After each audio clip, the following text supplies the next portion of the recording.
host, War Chief Hoover. And Don Conis Macaluso. And we're the Comic Cons Podcast, your one-stop shop for everything nerdy, geeky, any technology in the world. And today, cons is going to be a fantastic time. I have just finished off my con year. Maybe. And an exhaustive one at that, too. We still have one more up in the air.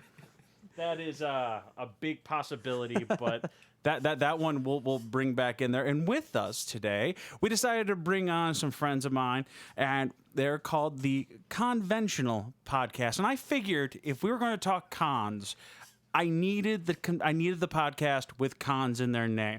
I got Jax and Caleb. Thank you both for being here. Yeesh. Howdy. All right, so how's everyone doing? How's everything been going since last time? It's been 3 weeks since we recorded anything, since we talked about the boys. Don's been a little bit longer for you when we talked about mechs. Yeah, it has. I had a very busy September. We all really tell me about it. Yeah, right. Exactly.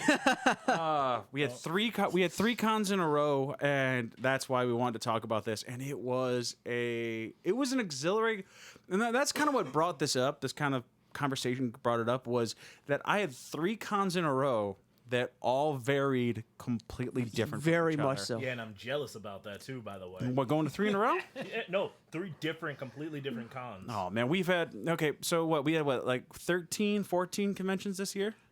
Yeah, thereabouts. So anybody who's usually on here, except for Kyle, works for another company that I own, which is Convention Foam Fighting, and we get to go to anyone that will hire us, is the best way I can put it, to go to. My wife works for.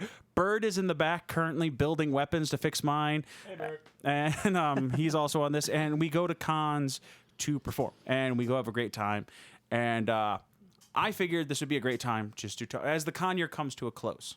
Because there are still some cons left, but there's cons we just don't go to. The big ones are out of the way. Exactly. Well, there are a couple major ones. No, wait. Well, yeah, our big ones are out of the way. Their big ones are done. Yeah. Our big ones are starting. Our big Wait, ones. which one? Okay, so if you're saying your big ones are starting, who do you got? Well, the big one that we have left for the year is YomaCon. That's probably the last big convention in the Midwest that we have. Jax and I staffed that one, so that's why it's a big one for us. Because based on the work that we do, that's why it's a big one for us, because it takes a lot of our time and a lot of our resources, actually. I know YomaCon's a big one. They've also been a pain in my side to try to get into. So, like, we've been trying to get in there because people say, get YomaCon. I have emailed. They don't respond. But that is also one small peg, like trying to get into a wheel, like a giant wheel on a spoke on a wheel. It's just difficult, and I understand that. And now that we've got some staff of theirs here, what gives? I'm out of that one. Wait. I am out of that We one. don't handle that. Our department is a little different. Yeah. Do I want to know what your department is? No, you don't. No, you don't. But I do want to know what it is. I don't really care because this podcast doesn't give a shit. Yeah, fair enough. Up to you. Okay, we work guest relations is what we do, so we work with the voice actors. Guest relations, we'd be a fantastic We're guest. guests. Well, we do specifically voice actors, though, Couple times a year. and artists. But yeah. But so I want to start off the year. We're just going to run down our list of cons for the year. I want to bring Don has it in front of him. I'm going to have it in front of me. Because, Yeah, why don't we run off of your list so I'm not staring at my phone this whole time? Yeah, no one on the podcast can hear you or see you looking at. So I hope they can hear me. he doesn't know I muted him a while ago. Probably for the best. I'm going to run down the list of cons we've gone to, and I'm not going to talk about any cons we're going to next year. That is a whole other thing and a whole other cast, because that's why you still have to cement some other fun stuff. But cons we want to go back to, I will definitely absolutely. ping on that one. So the first thing we did last year, which was an out of the left field that I have to thank so many people for, that got us, like one of the guys in particular who got us in, and I'm forgetting his name because he just moved. and it's been a long day. Very close friend, though. Very, very great close guy, friend. right Great guy. here in my heart. You know, Salt of the earth type right there. Salt of the earth guy, and I'm gonna. I thought his name was Aw Shit. My friend, Aw Shit. Right. Well, you know, some of these convention nicknames that people have, you never know. Someone may go by the name of Aw Shit. Crazy. You're they not do. wrong. That's true. Gleason. It was Gleason. That's his last name because that's how many I know people mostly by as their last names. And it was OhioCon. I did not go. I was on my honeymoon. I mean, that's pretty understandable, though. So as my team was working, I will tell you my favorite thing I did for that con. While they were there, I was sitting in a pool, sipping Mai Tais and things like that, sending them selfies going, so, is this what a manager and an owner does? Right. And everyone's like, yep, you got it. He's all comfortable, and a blizzard was hitting the Midwest. It actually was. Yeah. Yeah, that's no joke. We were genuinely dealing with blizzard was that conditions. the -50 week, or was it a different No, week? that was a different week. No, that was like when the second round of big snow hit. No, that was OhioCon Tuesday. That's all it really was. Yeah. So tell me what your guys is like. You two went. Tell me what you thought about it, what you're happy about, things like that. You want go ahead, start us off, Chris. It was pretty expansive, man. Like, cause the hotel we were at is usually used for MarCon. Was used for MarCon, and so I knew the layout pretty well, but I did not expect the layout to be as expansive as it was. Yeah. You know, so many different hallways with so many different rooms, and then you almost had to leave the hotel just to get to the vendors hall. Huh. Like, Yeah, they really took advantage of the space in that convention hall. Oh, yeah. Easy access from the hotel was great. We didn't have to worry about going outside to carry equipment. And there was a ton of stuff going on at OhioCon. I mean, we had to deal with a little bit of trying to get notice with where our room was placed, but our room size was good. We had a great attendance that weekend. We had something like 600 fighters over the course of that weekend. It was fantastic for us. They gave us the room the entire weekend. It was ours from we run 10 a.m. to 3 a.m. give or take, yeah. Yeah, so we got full run of that room to set our own hours. Great setup for convention goers and panelists. That we had that awesome food court available with a ton of options and some great cheesesteak. Thank you to this man over here. The food court there is pretty nice if it's the same hotel that I remember. Because the last time I went was 2013, I think. Shit, I'll trade you. The last time I went was 2007. Woo! But yeah, it was very nice food court. I at least remember that much. Yeah, it was really nice having that option available to go grab something to eat during some downtime, some breaks. Very nice setup. Lots of people walking around all over the place.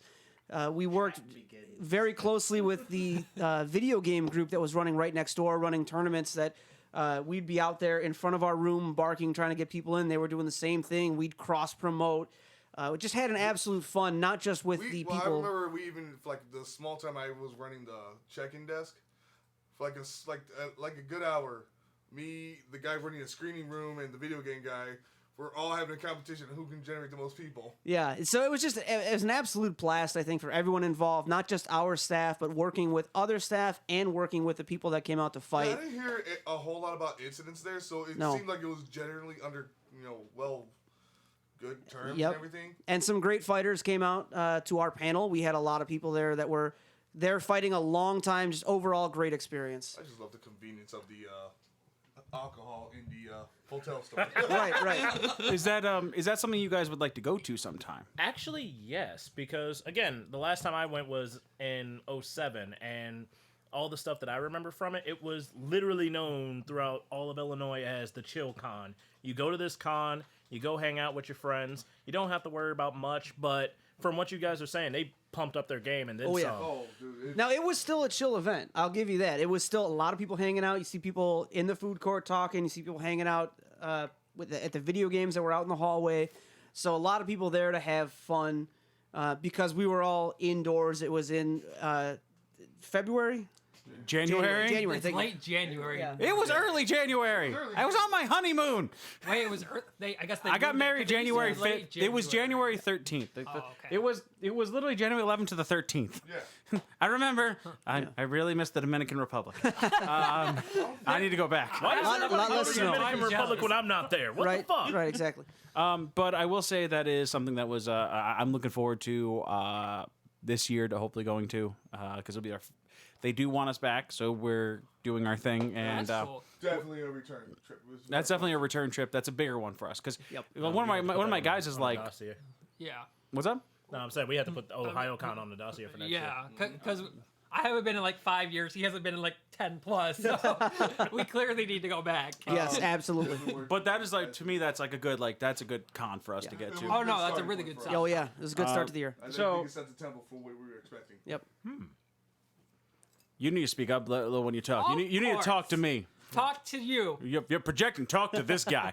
Okay. So that's what the people in chat say. So Oh, okay. You talk like a bitch. yep, you have a buster on your shirt, but you're talking like an arts. Damn. Jesus. Oh, I mean, I have all 4 shirts. I'm not going to lie to you. Damn, that quick card was effective. I'm going to need to take an extra attack real quick. change me to friggin' Buster shirt. I'm going into cha-cha mode. Let's go. Okay, so but the next thing we did was Anime Milwaukee. Now that is a staple, and I don't care what fucking day that falls on. Like Valentine's Day, I'm like, honey, my wife, I'm like, hey, it falls on Valentine's Day. She's like, so fuck it, let's go. Right. And like she's the one woman that's like, yeah, Valentine's Day, fuck that. We're gonna go. We're gonna be at Anime Milwaukee, and that wasn't that one. That was in the transition period of getting the new con head. This was the year Corey Wood was fired, and they a month or 2 months prior to the con starting, so they were going into that with no con head, Yeah. and it was. Here's the thing about a lot of cons, I don't go to panels. Like I'm usually so exhausted from running my own that I don't get to go to panels. I'm busy running my own, you know? I know that feeling. Oh, It's the same for me. Really? 8.5 hours of fighting? Tell me more about what you're doing with your time. Well, no, that's me every other weekend, but that's a whole different fight. Yeah, no, that's a different thing. But like, What are you fighting? Bars. Oh, that's why your face is a little swollen. Okay. No, that's a not winning, right? But we have that one right there. It's one of our bigger ones, and it's a fun one. It is. It to me, it's just there are people that go to Anime Milwaukee because we're there, because convention foam fighting is there. That's the only reason they're there is just to come up, just to fight with us, and that's just an amazing time for us. And And the local Bellegarde dad guys usually like to cross promote with us. Bellegarde. It was Bellegarde. No dad guys, but Bellegarde. They were fun. Like we helped build up their team, and I remember Bellegarde. Bellegarde. Bellegarde, yeah. They tried to do something this year and it didn't work out. So we tried to give them like, if we get a new room, you can have our room. And they'll just go, no, we can't compete against you guys. No. I'm like, okay, all right, man, my bad. All right. But it is something we always do try and promote when they're around, is to let people know, if you like what you're doing with convention foam fighting, swinging around a weapon, you want to do this more often, you want to do it with some story, hey, here's some guys who do this at a grander scale than what we're trying to bring. Yeah. We're trying to bring that experience to everybody. They're doing it for that niche group that wants to have that good RPG experience, so we'll help them out. And we definitely had a chance to do that this year. So here's the thing: when you're at a con, you what are we usually doing? You're drinking, right? Hey, let's face it. Of course. You go up to the room or you bring a flask and you drink. This is not some hidden fucking thing, all right? Like you keep yourself composed over kids, right? Right. So here's the thing with Anime Milwaukee that absolutely loves us. We are the go-to panel if somebody cancels.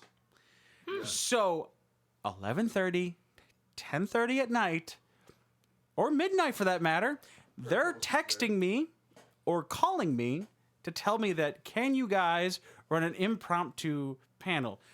I can. Should I? Is a whole other story. That's the debatable part. Now, if you get us in the mid-afternoon, The answer is always yes, by the way. but we're gonna do Yeah, it. No, I figure I it's think always like- yes. If they're calling him at midnight, he's said yes before. Right. One of my favorite moments was I can't remember if it was this year or last year's. He gets that call. He sends a mass text. Hey, Is anyone coherent enough to do this? That was 2 years ago, and the problem with that was because I wasn't coherent enough to do anything with it, and I still went. And my friend was like, "I'm going to take videos for this," and I had to never air those videos because you had my friend while we're in a panel room. We had a table where you had the sign-ins, and underneath the tablecloth was our cooler. Full of beer, and right in the like, this is gonna be the perfect one. This is gonna be like the video that we get to post on Facebook, and it's gonna be fantastic. That we had to delete because right in the middle of my grandiose speech, Chrissy, or Peanuts as we call her, runs right in front of the camera, looks up at me, pops me a beer, and hands it to me right in front of the camera, and I'm like, well, that shit's not going online. And I'm like, well, all right, fuck it, let's keep going. And we ran this huge event, and it's such a good time, and it's something that I want to keep doing. The vendor hall is very ASIN, and if you guys ever been To where? Anime Milwaukee? Oh yeah, no, I went last year. I have not gone. The only Wisconsin con I've gone to is Daisho Con. Anime Milwaukee is something you should put on your list. It's really fun. They get the entire Wisconsin Center, Yes. and it's a good time. It's actually really fun. I believe that's fun, but I know that it usually competes with KatsuCon, if I remember right. And then there are times where I'm going to that instead. So because it's competing for me, that's my issue. Well, here's the thing. KatsuCon doesn't even like us. Well, That was they're the pretty issue with far this in the year's, East Coast. MP. It was like it fell around the same timeline as Katsu. Well, here's the thing So with half the people Katsu. were there and half the people were at MP. Right. No, Yeah. hold on. It wasn't half the people. It was the better. KatsuCon has one thing over Amki: better cosplay opportunities. That's true. So it had the better cosplayers. I think we had the better con goers.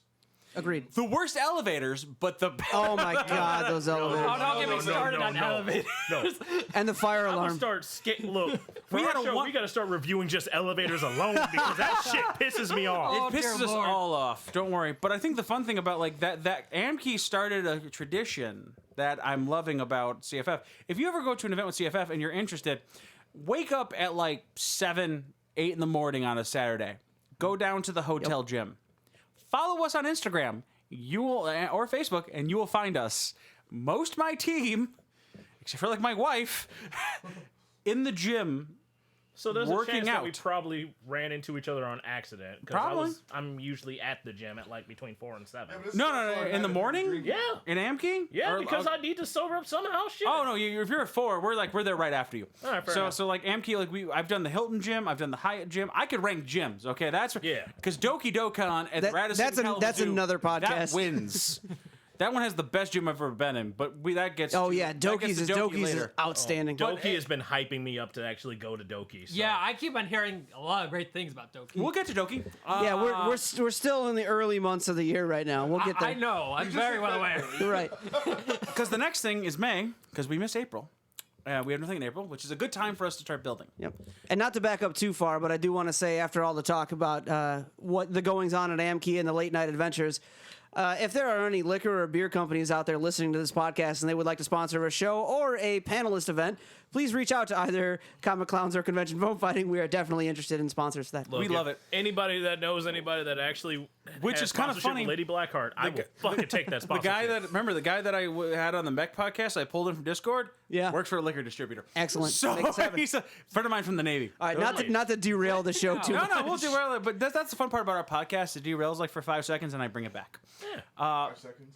5? 5 minutes. Hours. Tangents are tangents. Hey, I was on 2 hydrocodone today. I'm coming out of that slump. He's coming down. I didn't nearly make it through the day, okay? Coming down. I'm coming down. Did you see Kami? All right, Kyle already took the money. Okay, we have a Team 4-star jar up there, by the way. If you make Team 4-star references, you have to put $1 in the jar. Yeah, don't worry. Kyle already I'm collected. friends with some of them, so that makes things awkward. You can tell them that then, that we have a jar. That's how much we reference their shit. But the next con was Gojo Teki. Now, that's one you probably have never heard of, but Gojo Teki is an entertaining con because Gojo Teki is very small and they're just starting out and they don't seem to be going away. Where are they located? Ashland, Ohio. Tempt it. Ashland, Ohio is very small, and I'm trying to figure out what they're going to do this year.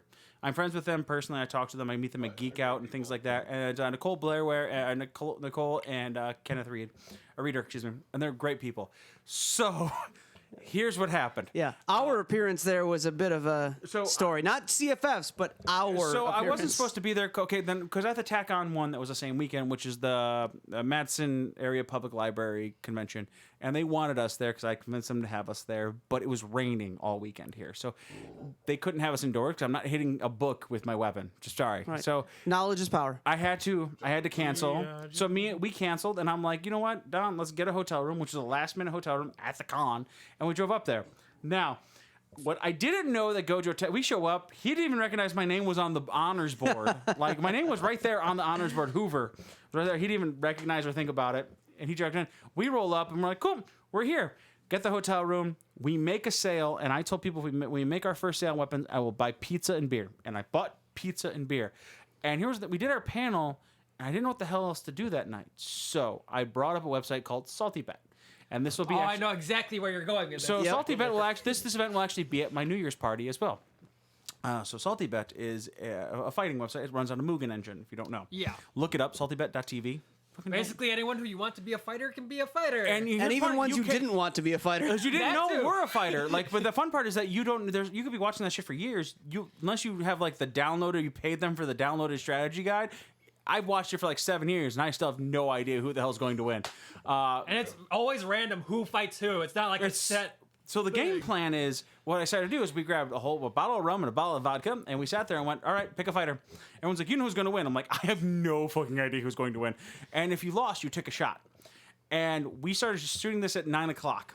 Oh, no. And we stopped about 10:45 because one of my guys goes, man, we should probably hurry up because we got a panel at 11. The whole room just stopped. And we're like, what? We have a what? And apparently, Gojo Tekicon has 2 schedules. A non-rainy day schedule and a rainy day schedule. Should point out that we were originally scheduled to be outside. Right, exactly. But it was a rainy day weekend, and I didn't see the other panel. As for every other year we've been there, it has been raining. So I got there, and I went downstairs, and like there's only 5 of us there, and we're all just Shit house. And, straight up. and I want to give a quick shout out to Goldie for being on point with that. My first chance getting to meet Goldie, and he was the one that checked the schedule. I'm hoping he's watching this. I told him to watch this. Hopefully. So we went downstairs, and we have my laptop, a beer, and all of us have a beer in one hand and a bottle in the other. We run downstairs, and I meet the con owner, Nicole, and I'm like, Nicole, I have a con tonight? And I have a thing tonight? They go, yes. What have you guys been doing? And I told it to her, and she goes, yeah, I don't think anyone's going to fight tonight, so you can just go into the room and keep doing that. I'm like, Sweet. so And that's how a new panel was born. honestly, yes. Basically, yeah. Because the head of security walks in and goes, what are you guys doing? I'm like, and you see me just snap back and go, pick a fighter. And he picks it and he goes, I'm like, he lost. I hand him the bottle. Fucking love this panel. And he runs out. Her husband, the other owner, walks in and goes, what the fuck are you guys doing? Pick a fighter. He gets it wrong. Take the bottle. Fucking love this. This is a fucking amazing panel. What's this supposed to be? I'm like, we're not going to talk about that. I'm not going to tell you what it's supposed to be. Right. I'm going to tell you what it divulged into. I think we had like a sword available for people to. No, like, but swing I around, fought but Goldie for a little bit. Right. That was about it. But nobody. It's that. It Small was a of an very event. tiny room. It's a very small event in the beginning. I think the only people we actually had fighting were the M-Guard guys. Yeah. And Amgard was trying to be. 'Cause they never serious. stopped fighting. Amgard was behind us, and this dude was trying to explain the rules, and we're sitting in front of him taking shots. And Keep shouting each other. But that was like the thing we didn't care about. Like, but that was an event that I'm still going to stick with. That I believe has growth potential. Yes. Plus, we got that awesome cheese barn with the homemade chocolates. Oh, on your way back, you're gonna hit an awesome Ohio thing somewhere. We found like Grandpa's Cheese Barn on the way through, and it was awesome. They had a cheese section and a chocolate section, and it was like they were separated buildings, All homemade. And you got to pick which one you went to, and we rotate. The Cheese Barn is not like something small; it's like the Cheese Castle, but like 2 floors, and that's just the cheese side. If I haven't been drinking brandy, I would be crying right now at the sheer thought of fucking cheese and chocolate. Yeah, If you but- think cheese but and chocolate is great, That's but like you- perfect. but you're homemade drinking meat brandy. sticks and beef Yeah. jerky. But you're drinking brandy, now you're just gonna cry about your life. That's normal. See, that's better. That's what brandy does. Right? That explains so much, actually. Brandy, that bitch. So Fucking hope. And I love Goldie. Yeah. So that was Gojo, and like I said, that's a small one. And we I like Gojo. The owners, everyone there that works the staff, They love us. They know us pretty well, and they keep trying to get me to do a hentai panel for them. I'll do it. Shit. Well, apparently my sad knowledge on it is extensive. It's not sad. It's not It's sad. not sad. It's powerful. That's what Right. it is. It's Use it you are to your learned. Advantage. And also other good panelists there. The guys running the board gaming room invited us in. We hung out with them for a bit. They also wanted They gave to us do what, a, donuts? original novel Muffins? panel. I don't know. I could do that one. That's fun as shit. All right, but that's something if you guys want to check it out, I would honestly. I'm down. It's a very small. It's very. I don't know what they're planning on doing this year. I gotta talk to them again. They always want us there though. That's the fun part. They always make sure we're there. And We argued 5 minutes on why we should not be fighting in the rain. Right. and then we have to argue why I'm not gonna fight in water. Because the field they gave us is flooded. But I'm trying to see if they're doing something new this year. But to move on, it's the next convention that is the bread and butter Ooh. of all of CFF. Now, we've been going to this event for 5 years. Me and Chris, he missed it last year. I'm so sorry. And it was the biggest year, and it goes bigger and bigger every year for us. And that is Geek Out. And I got the shirt on right now. It's Geek Out. Do you guys like camping? Either one of you. Fucking love camping. Camping's great. Geek Out. That did not sound believable. No. No, I'm serious. I was a boy Camping, I it's fucking cool. love camping. I'm dead I was in serious. survival. I was in survival scout. So fuck that. I mean, it's been a hot minute. Don't get me wrong, but I do actually like camping. Geek Out. I mean, you save this, love it, live it. Geek Out. I promise I'm making this one. next You year. have to make this one. Geek, because I checked the schedule. All right, it's clear. Yeah. Because he doesn't know exactly when he was doing it, but I fixed it, and he told me what days he was thinking. I'm like, it has to be on that weekend. Well, my cousin can only turn 50 once, so I'm good this year. That's fair. Geek Out is at Hannon Camp America, and that's in College Corner, Ohio. Yeah. And I can only tell you how much I love this event because CFF has honestly made a weird name for itself. We really It did. started. It started with the Blackhawks versus Anaheim 5 years ago, and That explains a lot, actually. there was no cell towers out there just at wait. that time. So I literally, and everyone's like, we're going to bed. I'm like, we're all from Chicago. And I'm like, it's game 7. I'm like, if Blackhawks win this, you're all getting the fuck up and you're drinking. And I'm literally on a pile of rocks that is now something else out there, because it's been 5 years, fucking Lion King my phone for service. Like trying to get service because it's literally the final seconds of us having a 1-goal lead. As soon as we win. Sitting there, we're drinking. What's the update? It's not loaded yet. What's the update? No, It's not loaded he yet. was like a football field away from me, and I'm just running, trying to run back, and all you hear is like I run by, and I'm like, Hawks win, and all of our fucking camper like just emptied, and it went from we're just going to go to sleep to we're drinking till 4:30 in the morning, blasting Chelsea Dagger That sounds about right. until we got yelled at by the acoustic set that was happening a little bit while, and I was like, there's music playing over there. And my response was, it's not Chelsea Dagger. Right. And that was my response. Which is funny as hell because I have a friend from the military. The same mech guy was a good friend of mine from the military. I mean, really, like closest thing to like next to him, like a brother I could have. He's like me but shorter and when I had hair and he was balding. And he goes, "I love you. You're close to me, and I'll always be your brother. But for the next 7 games, go fuck yourself." It was great. And I respected the shit out of that. And so just Well, that's after- honesty. You don't get that kind of honesty outside of Yeah. sports. And game 7 hit, and after ending, I got back to cell service, and I went, "Sup?" He goes, "It's still fresh. Leave me alone." A year later, he still looked at me and went, "It's still fresh." I'm like, good. But that was such a good time. And I will tell this story because I don't know how many people are going to listen to this podcast. There's one thing that happened. And if you know anything about Ohio, where College Corner is, it's right on the border of Indiana. Mm-hmm. And I say right on the border, if I go to Walgreens and I hang a right and not a left, I'm in Indiana. Yeah. Right over the train track. It's right there. I could see Indiana. See sign, welcome to Indiana. And I made a goops. And one of our guys gave me $100 to go buy. We had a lot of money to go buy. Walmart's not like a short trip. It's like 10, 15 minutes out of the way. 15, 20 actually. And we ended up going to buy a whole bunch of food. And then we had money left over. And we saw a fireworks stand. Sounds about right. And And you're in Indiana. Right. We were in Ohio. but it's right over the border of Indiana, so it's really close. Close enough. And we bought a whole bunch of fireworks. And Carlos walks up to me. Because that's what you do when you're in a state besides Illinois. Exactly. Yeah. So you know, I don't know if you guys know Carlos. Carlos, I can't pronounce his last name because it's horrible, and I'm a horrible person. I believe we know. Yeah. Yeah, I know Carlos. Yeah. Photographer, yep. He, it's his money. Princess privilege. Okay. There we go. There we go. So he hands me the $100, and I go, he goes, where's my change? And I'm like, let me show you where my money went. And I pop my trunk. And he goes, oh.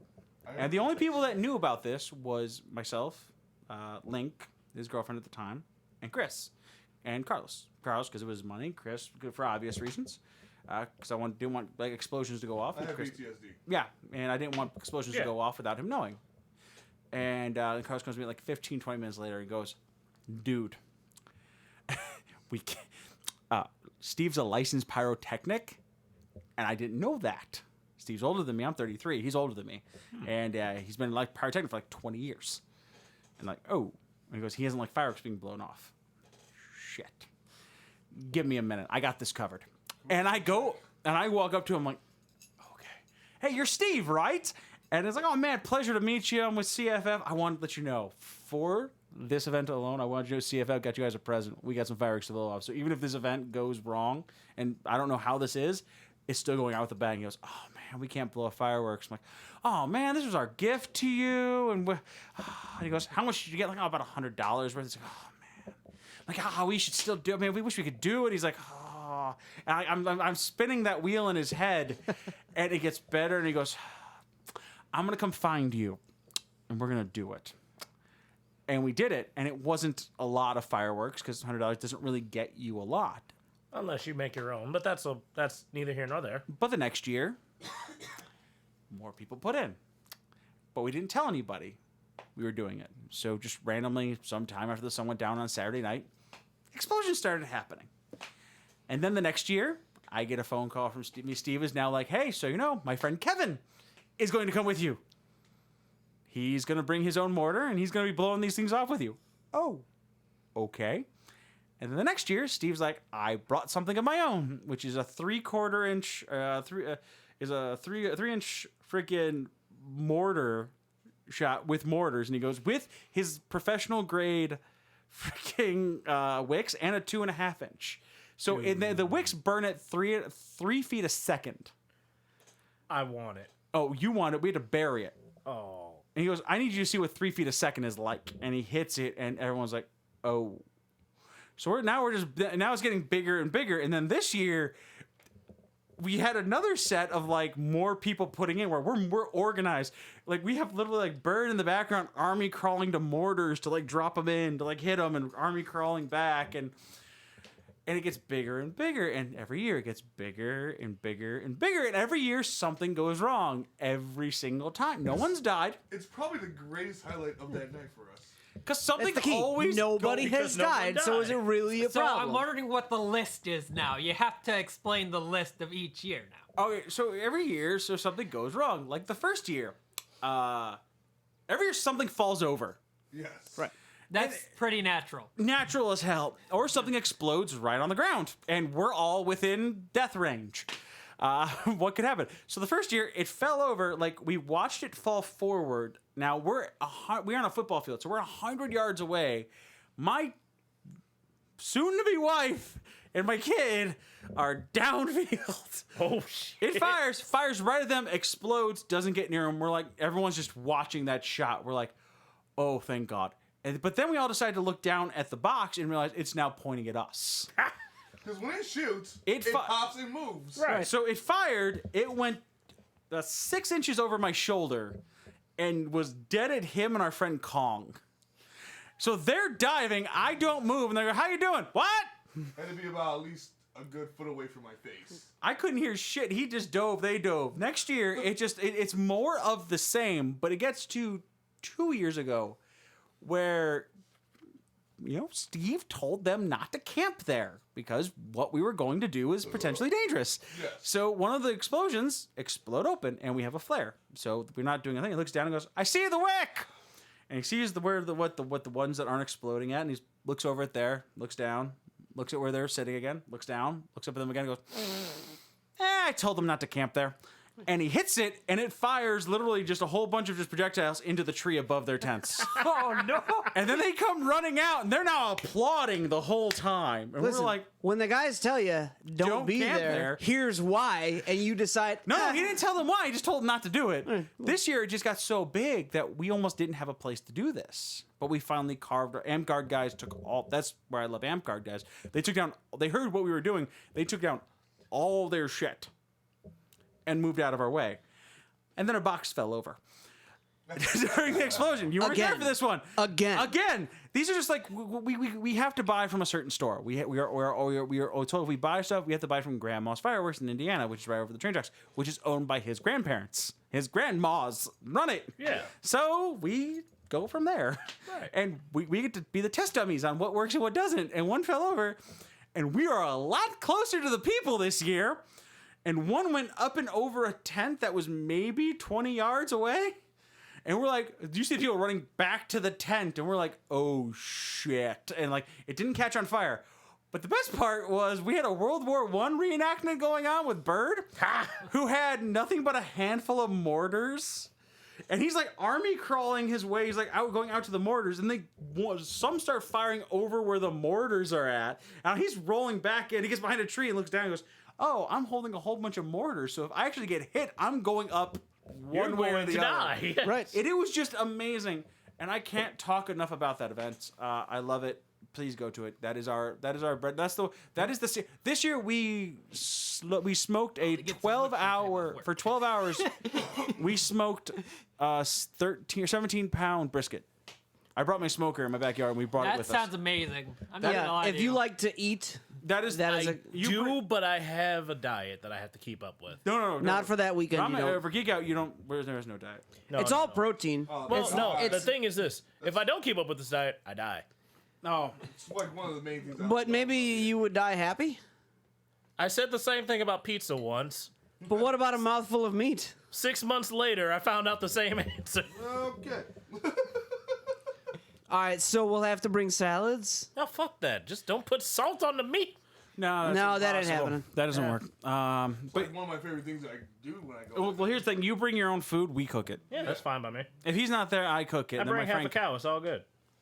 I'll cook All the other right, half. so that's a done deal. But that's Geek Out. But we'll keep follow us on everything. You'll find. Love blasting music, drinking, and grilling. That's all I do. That's the whole That's fucking my weekend. summer shit. That was like 10 minutes of just Geek Out. Yeah. And there's dancers, there's rave music, there's a whole bunch of different things at that event. You get to see Bruce with his shirt off. a lot because it's I've just seen hot. Bruce with a shirt off. That's normal. It's hot. It's You hot get to there. see sweaty Bruce with his shirt off. That's normal still. That's still very normal. Yeah, that's very normal. It's still things people don't want to see. but You might get to see me with my shirt off No next one year. still wants to see that. Nobody wants No to see one wants that. to see me with my pants off, but that happens way too often. so let's go So ahead. Let's this go ahead. podcast took a turn.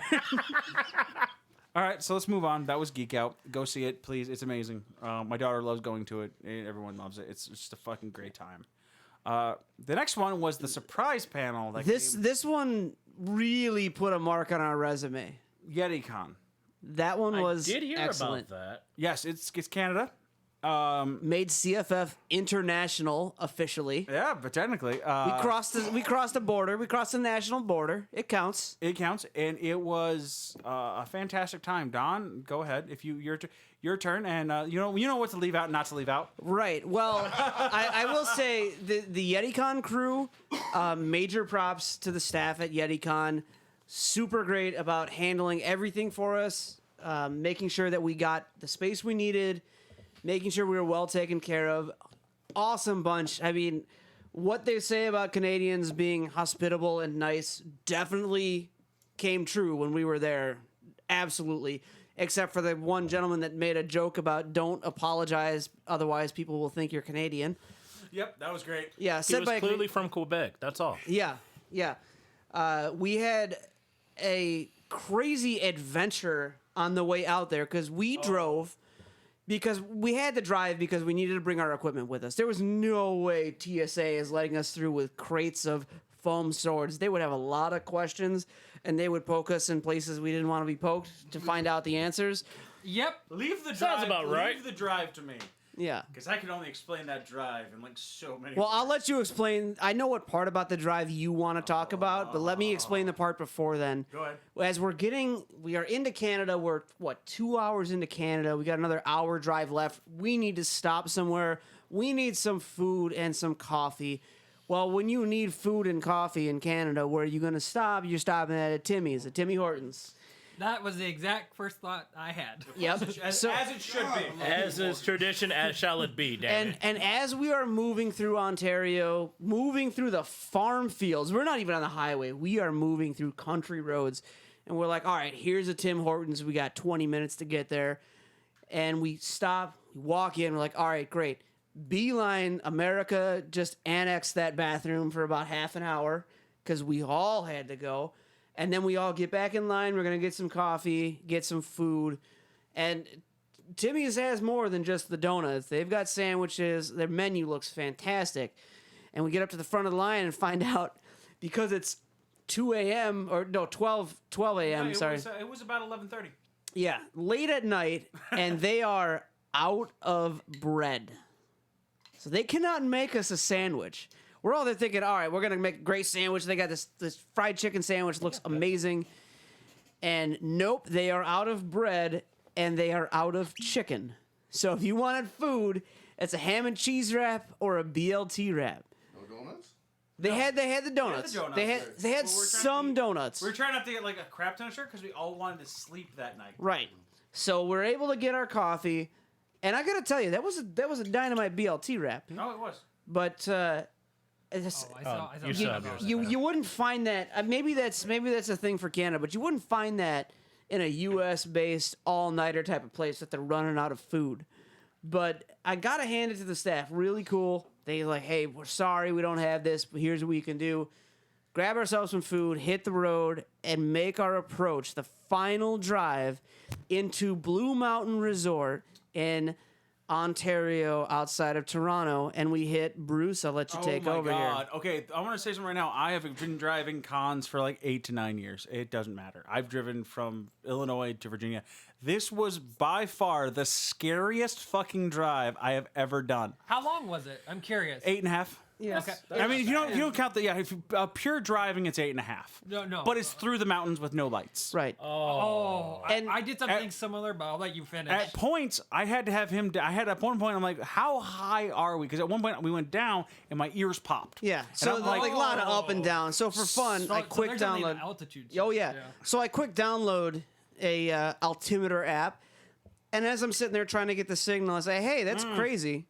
Well, we had You had already gotten that. we got a little bit, but I checked it again just out of curiosity. Oh, 'Cause, yeah. like, we went up for a while. I'm like, how high up in the mountains are we now? Now we're going just dead straight, and he just goes. I hear from the back, huh? Yeah. My phone lost service. Yeah, And I'm I like, checked oh. again. I wanted to see where we were at. So I'm like, and oh, see. I should check mine as well because I just want to make sure I have service for this directions. Right. I look at my phone and all I see is this on the freaking directions. Now remember, it's pitch black out. 90 degree doing- left. And I am doing 45. I'm doing 55, 60 miles an hour in pitch black. I finally look up and I see the giant yellow sign. And I hit the brakes, spin the thing. Everyone like drifts the corner because there's two cars behind me with me that are following me. And you hear Don just go over the radio. Sorry about that. That came out of nowhere. But if you look on the freaking map, there's actually a drive off for those Yeah, who don't make the turn. If you miss it, there's a runoff. You can escape that and just drive straight into a dirt road. But we look up, and there's a 90-degree left about 150 feet in front of us while we are cooking down this road. So you pretty much pulled a full-fledged initial D. Oh, man. I would like to say I think pants needed to have been changed by the end of that. That's part of my was- wife. By the way, my wife is in the front seat this whole time. Me and Don Not are paying blasting attention. music. We're just talking. We have radios. I love my wife. I hate road trips with her because she just listens to audiobooks the whole time, and it's like no conversation for me. So as we go around the corner, it's funny because like if you look at the map, they just didn't want the road to go straight, so it just goes around, and you pick up the road. What would be directly across from the road you were just on? But then you look down and you go forward and like, oh, where am I going? And the road starts to disappear, and then you look down and you realize the resort is ahead of you, but down. And I'm going to tell you how down, about 1,500 feet. So My nuts just disappeared to my lungs. Oh, Right. yeah. So I'm sitting the thing, and I'm literally looking down. I'm going, wait, I have to cover all this distance, and I feel like it's going to be the whole. Oh God. We all hit the brakes, and we were still doing 55 miles an hour. Hairpins the whole way down. Just jacking back and forth, just brakes, man. And you could. I'm like, we're gonna smell. Me and Don out loud. We're gonna smell the brakes when we get there. This is gonna be awful. We finally pull up to the resort after going the wrong direction. We stop. We all get out of the. We finally hit like plain land, and we stop. As we stop, my wife takes off her earpieces and goes, "What's that smell?" The brakes. And then all of us get out of the car. And we're like, "Oh God!" Like all the drivers get out, and we're all like, we can all uncrinch. Everyone hands. that was awake was very awake at that moment. All the drivers got out, let go of the steering wheel. They're like, you see them all stretching their fingertips, like they're just popping. We're like, because remember, this is Straight out of a pitch Leslie black. Nielsen movie. There's no lights. So I'm doing all, and they're all following my tail lights. So I'm like, well, if I die, we all die. Right. Got it. Maybe Kevin's car in the back is okay, but maybe he hits the brakes in time. Who knows? I don't know, with the maintenance he does on that vehicle. So like we're just going down, and we all hit the brakes, and you just like it all just catches up. It was a smell, and it was just. Yeah. But We cracked some beers that night just to calm down from that. everyone just took a Xanax and just relaxed because it started raining while we're trying to get on. Oh, yeah, that was even better. It was raining as we're coming down that mountain. but it started raining when we got to the bottom of the fucking hill. So like that's when it started raining. So like everyone stepped out of the car and just like the rain just coming down. We're like, oh, thank God. But the fun part was that YetiCon had hooked us up with a 2-bedroom condo. Damn. For the weekend. Right? That's pretty nice. I'm saying. So we pulled up, we're like, oh. And the cool part is we fit everyone from CFF in there. It was We had 8 people, interesting. and we all covered it up. Like he took a couch, Chaz took a couch.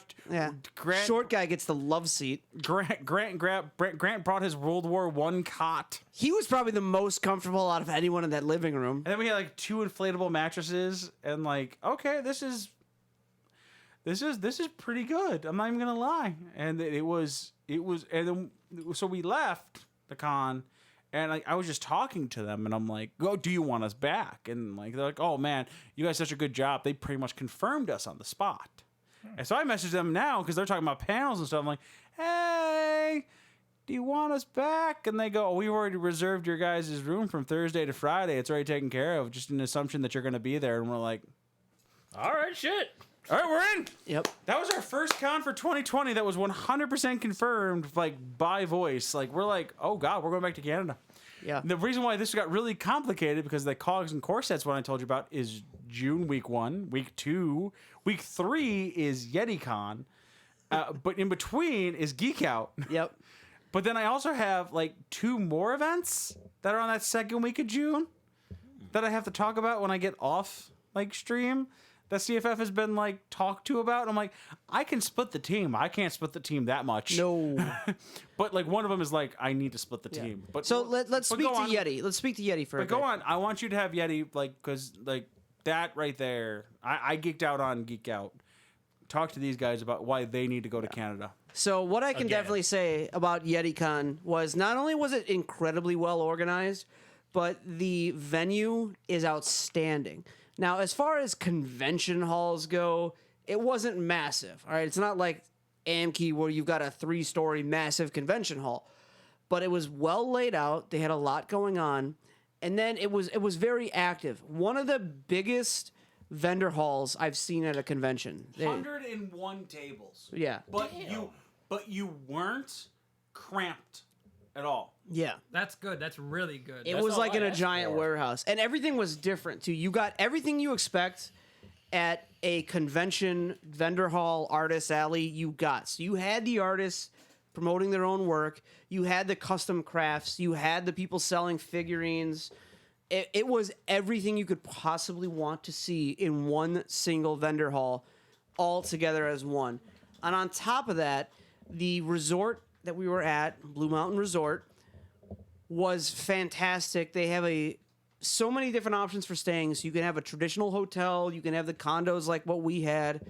You can have the condos near the resort village. And the resort village, if you've seen our pictures on our page, that's the heart of the resort village. A pond with We've got restaurants on piers, on the pond, bunch of great places to eat, places to grab a drink. It felt like its own little town, just being in this resort. Pepper Palace as well. Oh, Pepper Palace is also like out here, by the way, too. Yeah. There's a pub, but also they partnered, which is something I don't see. Right. They partnered with a whiskey company. I'm gonna grab the bottle really quick. Go grab it. Yeah. I'll keep talking. I'm gonna point this out. This whatever you That's gave not me. the same thing. Oh yeah. So that was also from Canada, but so That's something else that doesn't promote us. So. they did have good cross promotion with the resort itself. And like Geek Out for me, I got to miss this one. Thank you, work. Love you so much. Geek Out, you lost because your brother. So the Blue Mountain Resort, for members of the convention, they had different activities going on that you can get access to with a convention badge. They have a roller coaster that goes through. So this is I'm going to back up a second. for you. This is also a ski resort in the winter. I do like roller coasters. I do like snowboarding. Roller coaster was I'm 280 and I've been on the roller coaster. Yeah. Nice. I also have acrophobia, so I avoid roller coasters like my life depended on it. But you think it doesn't go high. It's not It- high. it It's more of a. It's a gentle roll through the ski slopes. Gentle my ass. Gentle my ass. Well, you got a little control over it. Yeah, you have control of the brakes. Between that and a zip line, okay. if you're so, it doesn't sound like you'd be a zip line type of guy. I Hell don't know no. over here how you feel. How much do you weigh? This is starting to sound like a Me right now? Kalahari resort 240. Yeah.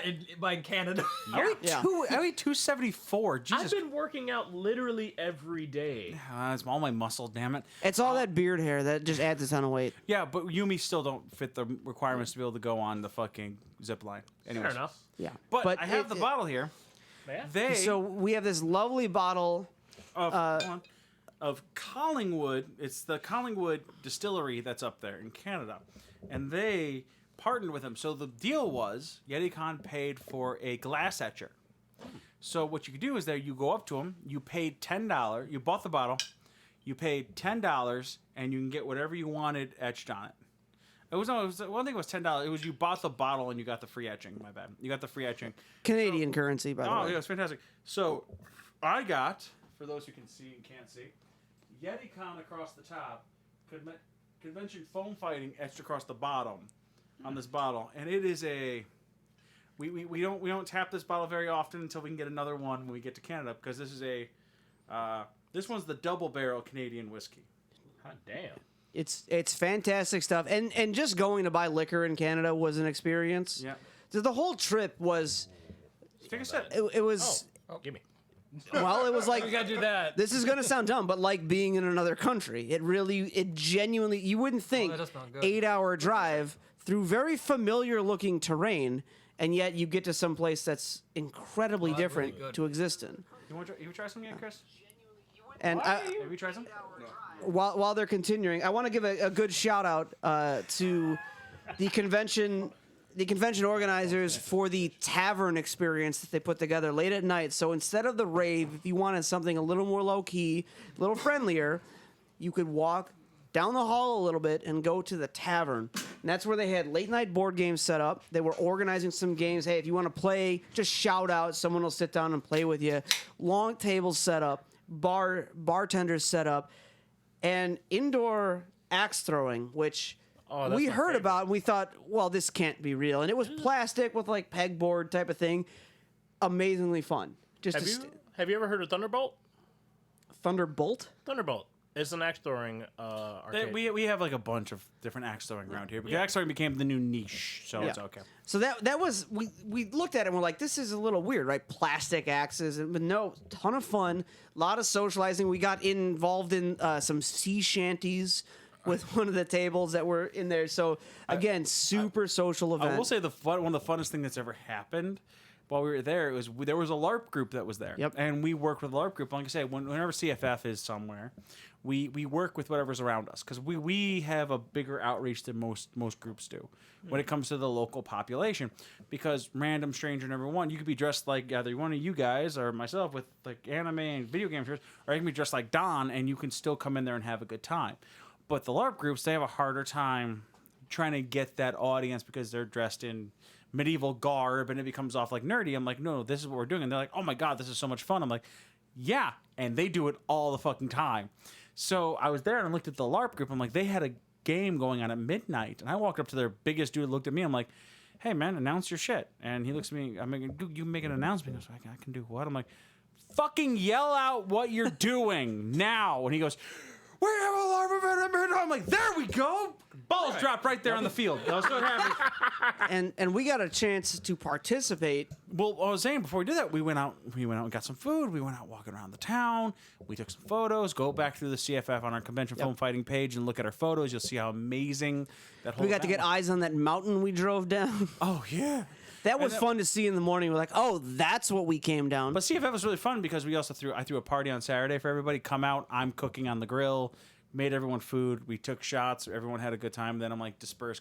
Everyone else went out and did their thing. And we went out walking with everybody. And what funny is we ran into a LARP group in the middle of the town. Like saying, this is a fucking village. And we ran to them and Grant, we started talking. Like Grant was in his garb and he took the guy's sword and they started playing. And they started fighting in the middle of the fucking street, which is the walkway. They had a good room. They're duking it out. And people are now like some people have the hotels that not even convention people. Some conventions, some not. Some people they had like the freaking like they had 2 stories up top, and they're watching now. Like me and Don are like looking around like, I'm like, do you see these people up here watching? And as soon as they finished, they stopped, they shook hands. You heard applause up and down. Yeah, the whole place. It drew a crowd.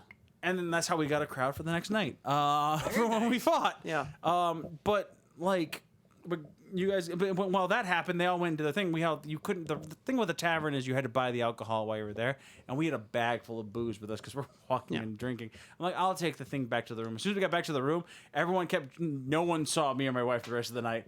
We found a hot tub literally right around the corner, and that nobody was in, and we just sat there like with a clear shot of the moon over the mountains. We're like, yeah, these guys can do whatever the hell they want. The scenery out there was outstanding. The pictures that we took, especially watching. We had some fog roll in, some clouds roll in down the side of the mountains, like into where we were standing. Just absolutely beautiful place to be. I cannot wait to go back there next year. One of the most enjoyable cons I went to this year as far as a unique experience. Now, we've been at some great conventions this year that have put on a great show, allowed us to put on our own program as a great show. But Yeti is an experience that none of the other ones can really compete with because, hey, different country crossing a border. I mean, the border crossing itself was fun trying to explain. Hey, what are those crates in the back of the van? That was the fun part. Going across into Canada was so much fun because, like, I went. So the pecking order was me, the van. Not a bad whiskey. Come on. And so it was me, the van, and then it was Kevin's car. Yep. So like I went through the thing first, handed all the passports. They were smart. Kevin's car was smart enough to go. The van went in behind me. Kevin went the other direction. So I pulled up to the thing, hit the freaking lights. I hit my hazard lights as I got through, opened the door, and just watched the show. Yep. Because we went through in like a minute and 30 seconds because they were like it was 3 white people going up to Canada. We're either from here or not, and we're not doing anything stupid. But they're in this van with a bunch of crates, and they're like, what? And that's where shit got funny. Yeah. And we're just like, oh god, this is taking forever. Yeah, nothing bad. Nothing bad. It was just taking for them to explain what was in the crate. Lot of side eye and The way back was entertaining because we caught a lady who was her shift was ending right then, and we could have been smuggling like pounds of marijuana. Oh, it didn't matter one bit. She was like, "What do you got back there? Foam swords? Awesome! Get the hell into America." Yeah. My shift's over. Go. She's like, listen, I have to go through all your shit, but my shift's over, so you're done. I'm like, wow, we could have smuggled anything from America. The traffic line to get to the border crossing was longer than we spent at the border crossing itself to get back into the States. It's not fun. You got held up trying to get in Canada. But right. This is but we talk about cons a lot, and with the con itself, we want to say that this is I go to con. I've been going to cons for years. Same. This is something this is a whole nother experience than you haven't done before. Just the people is just absolutely amazing because you're And the potato chips. You're in a nerd. Oh, crisp. You're in a don't talk to me about nerd crisp. town. It's not like a nerd venue. You're in a nerd. Yeah. Town. 90% of the people walking around that resort village are there for the convention. Exactly. My favorite thing is I walked into Walmart. So you can't buy alcohol at Walmart. I didn't think that through. There's a beer union. And there's a place called The Beer Store. And I thought that was just a joke. But no, it's called The Beer Store. So I'm looking for somewhere to buy alcohol, or at least beer for the night. And Good old I walk LCBO. and we walk in, and I think it was me and you who walked off while everyone else went and bought the food. And I walk up to this old guy, and the whole... It was you and Jason. It was me and Jason. That was it. And they're like the whole like Walmart staff is like staffing. They worked as a team. It wasn't one dude like trying to stock something. It was they cut off the aisle for like 3 minutes. The whole team like gathered around that one aisle and they just stocked everything. And I walk up to this old guy and I'm like, "Hey man, wow, you guys are like teamwork makes the dream work." He goes, "Damn right." And I'm like, "Got a question for you though. You got a liquor section over here?" And he goes, "No, we're not big enough to sell liquor." And my exact words out loud that got everyone to stop and turn was, "You're fucking Walmart. How fucking big do you need to be around here?" And everyone stopped and turned. And I was like, "Going, American, sorry." Like it was like a dumb move. I'm like, "Oops." Like I didn't know. It's like, no, you got to go to these certain places. And I'm like, okay, we go to the LCDBQ. I think it's like it's literally all letters. And LCBO, not the That was LCBO, there you go. LGBTQAIP plus. Yeah, it was fucked up, but like going in there, like Blue Moon wasn't Blue Moon, it was Belgian Moon. Same graphics. Same everything, it was just Belgian Moon. Yeah. That confuses my brain, but It all right. confused the fuck out of me too. And nothing larger than a The six-pack six-pack. of beer. They don't Ow! they don't sell a lot of big things there, so you keep yourself so. But we got Now, that's this- an Ontario thing, right? That is you true. can buy, as they say in Canada, a 2-4, which is a 24-pack. You can buy that in other provinces and maybe in other stores. But at the LCBO in Ontario, you want a 6-pack. That's it. I got That's it. this. That's all We you got get. this bare face. What's funny is like I got this bare face that you're having right now. Yeah. I got this bare face, and it was just a joke. Like I went up there and I'm like, "Bird wants a thing of whiskey," and I'm like, "Let me get the bare face," and I just picked it up because I thought it was a cool bottle. And he enjoys cool bottles. And we took a drink. And we're like, that was really fucking good. Yeah. I wish I would have bought more bottles. And then we ended up finding out there was no distributor out here like 2 months ago. And then we found out there was a distributor here like last week. And I ordered like 2 bottles. So Okay, I actually have a story about that. So, you have your, like, this stuff is really good. Like, ridiculously good. Mm-hmm. But when I was back in my first couple of years of college, I ran into potentially the best rum I've ever had in my life. It's I called think this is a whiskey, but yeah. Well, that's why I'm It's switching gears. liquor. Yeah. It's called Lady Blackheart, and they do not sell it anywhere in Illinois. I've checked. I've tried my hardest. I can't find anything. They only sell it in the South, which pisses me off. How far south? Very far south. Okay. So like the dirty south. Okay. Like where I was pretty much born and raised, dirty South. Gotcha. So That means nothing to us. I know. So this one little liquor store in the middle of bumfuck Egypt land sells Blackheart, and I bought shit tons of ladles of this stuff because it was too good to be true. Sip. What's this? Oh, all right. Sip it. You're just gonna keep giving me liquor, aren't you? Yes. He's not saying no. Because he's tired of the story. No. Fair enough. Oh, that's vanilla. There it is. Yeah, all right. So every chance I get, I stock up on Blackheart. And one year, just out of the blue, someone at a convention is like, "Hey, here," and just randomly gives me a ladle of Blackheart. I've never met this person in my life. I never met them again. I don't remember their name. They just randomly gave me a ladle of Blackheart, and I cried in the middle of a random fucking panel. And I'm they just never like, saw that bottle again. No, they did not, because I carried it with me everywhere. That's what I'm talking about. All right. Gotta love those so- friends for a night. So that was YetiCon. Now I'm telling you both, you guys, the Con-Ventional Podcast, get your guys' butts up there. You guys could probably run a panel talking about podcast. down. I will. If I you need to want get a passport. done. Still don't? I don't have one. I've never. If you think you're One gonna of my go, illegal ones. Shit. I'll say this right now. If you guys, CFF if you- or Comic Cons does not condone the illegal border crossing event. That's what I do. But hold on, if you guys honestly do, if you guys do want to do a podcast, like I'm talking about podcasting, Comic Clowns will be. We'll almost. Oh. I'll already Oh. be there. Absolutely, so, yeah. So I'll be more than happy to like jump yeah. onto your thing and like you two alone. Like, hey, we've been doing this for like 4 years. And we'll be more than happy to roll with you guys. We're down to tag team with you guys. If you think you might want to go, get the passport now. Even if you don't, don't end up going. It's good for 10 years. I know. I have other plans. I'm perusing. So I Seriously, just need to update mine in like 3 years. Come on now. Then again, I've worked out of the country. You know what I'm currently busy with. Yeah, I know. Yeah, we all know what he's currently busy with. No idea.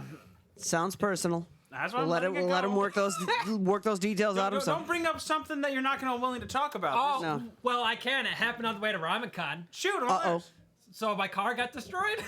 So I'm in the process of getting a new car and all the fun insurance.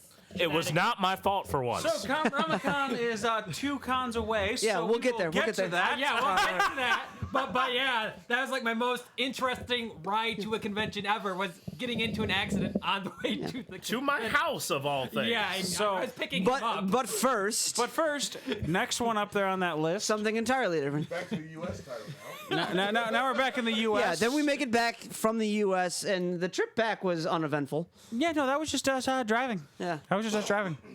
Aside from that nice lady at the border. Right. And the all-dressed chips that someone decided to buy out all of the stock from that gas station. I won't name names, but you know Jason? who you are. Jason. I'll name the fuck. I'll dime drop anybody. I don't give a shit. Now, to be fair, he did manage to share some of them with me afterwards, so I'm okay. You didn't give me shit, cockhead. Give me fucking all-dressed chips and ketchup chips. Dude, But Chris found good I will go ahead now and move on to the one you guys done before, which is Doki Dokkan. Doki Dokkan, we were put Doki Dokkan as a whole. The first year we went there was at one hotel, and it was fun. You weren't part of us yet. It was a fun time.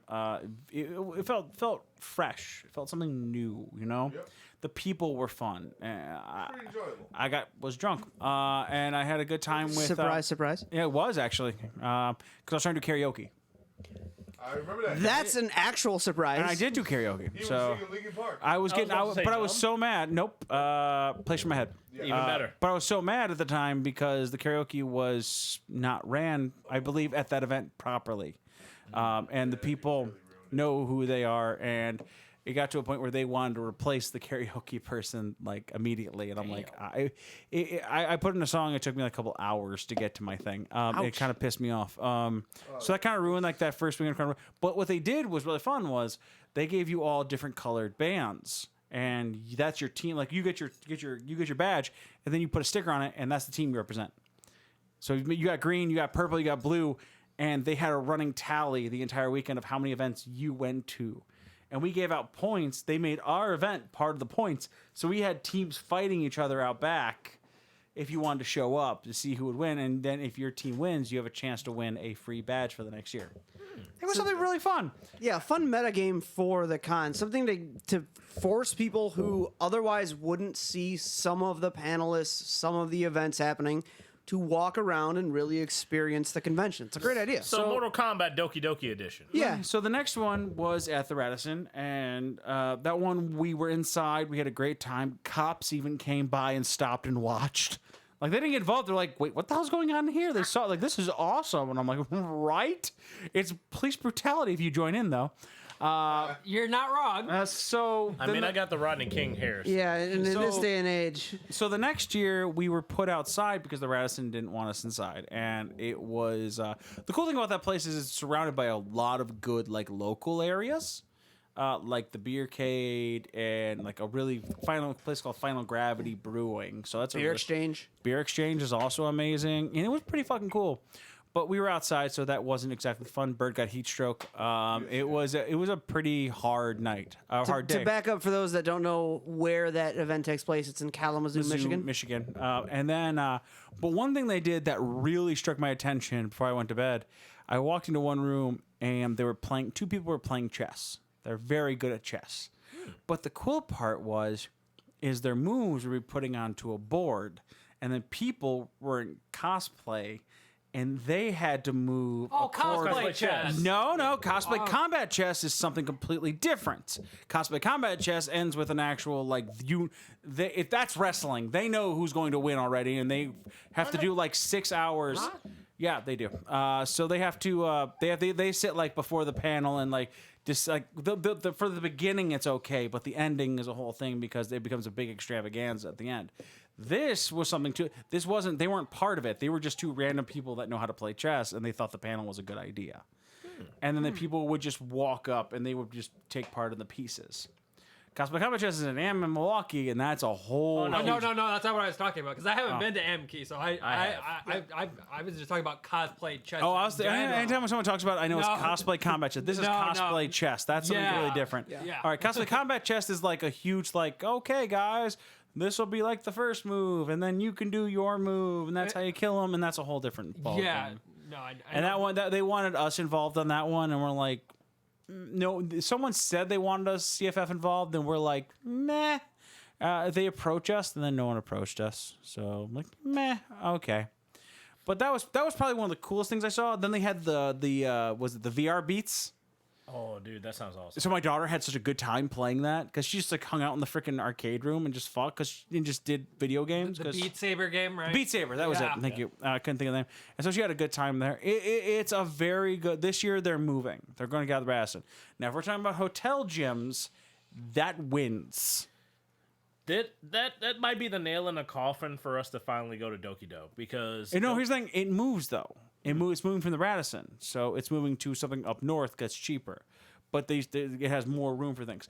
But the Radisson gym there, Ooh, that's fantastic. I'm talking about leg press machines, free sitting bench machine, like an actual bench machine with like 45-pound plates you can start shoving on there.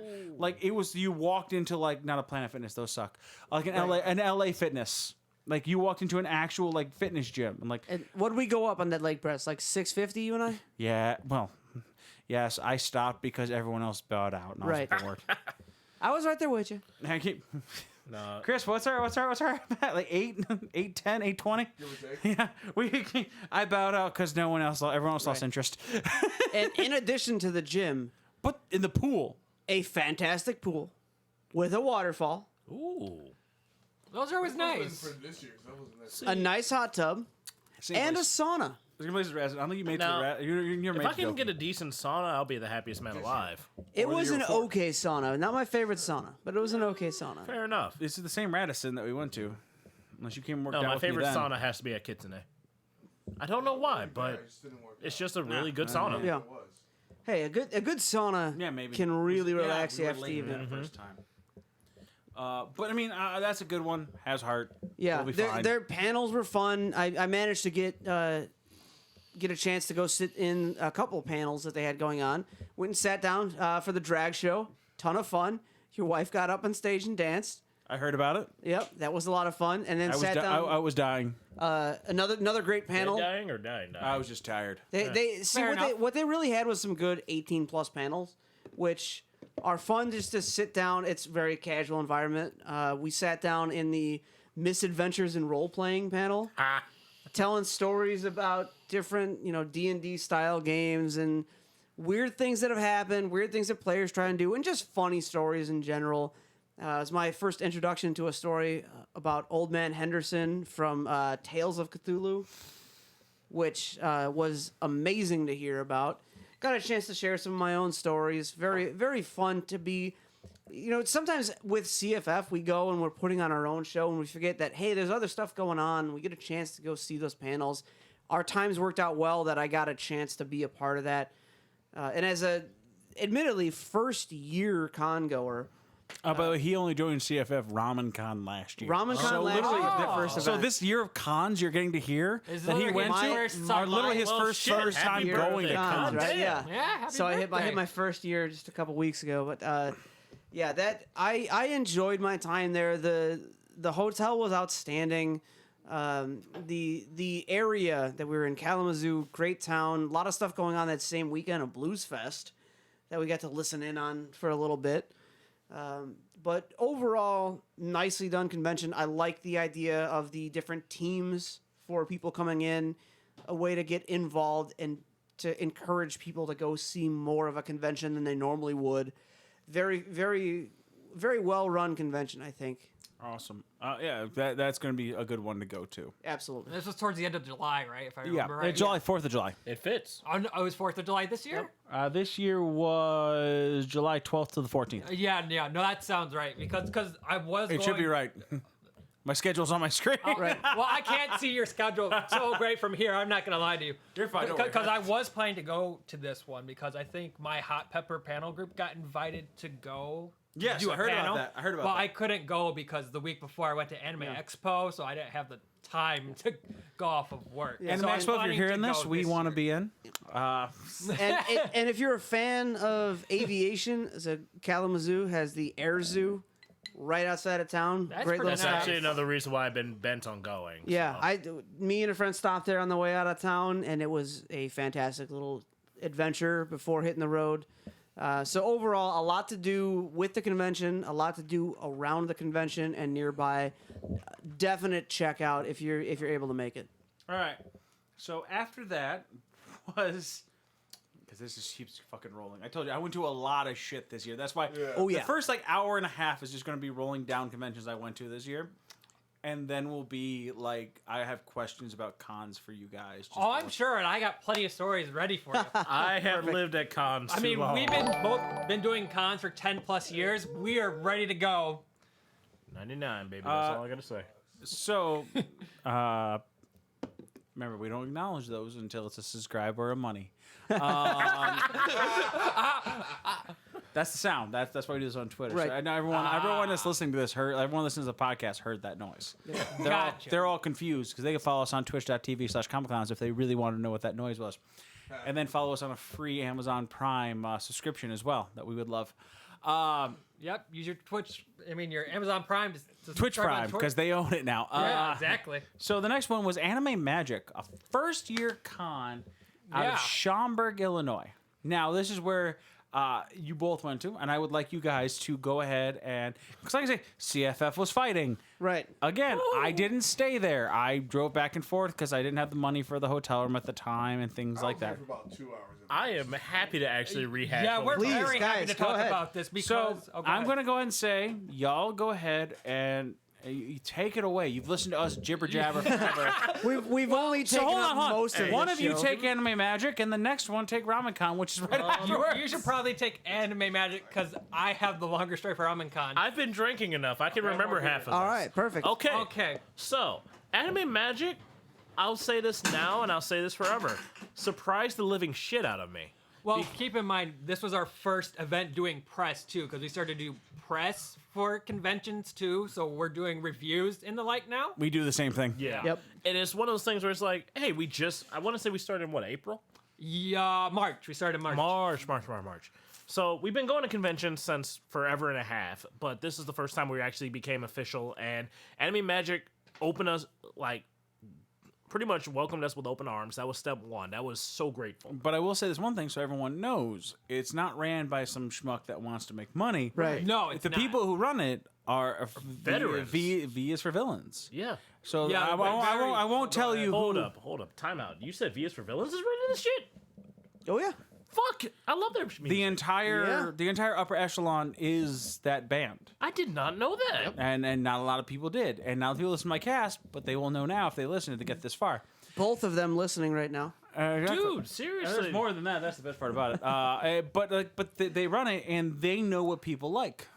And they are some of the nicest people ever. I've gone to are. their concerts and, like, I was dating this one girl that had epilepsy, and they actually turned down the sound, like, they moved the light effects for that shit specifically because she was having issues. I'm like, y'all are the best fucking band They're I've some of the ever nicest seen. people I've ever met. And very great about accommodating us too for our space. But we won't need to worry about that because, quick story short, there was a leak by Gaming. Gaming moved into a hallway. We took their space.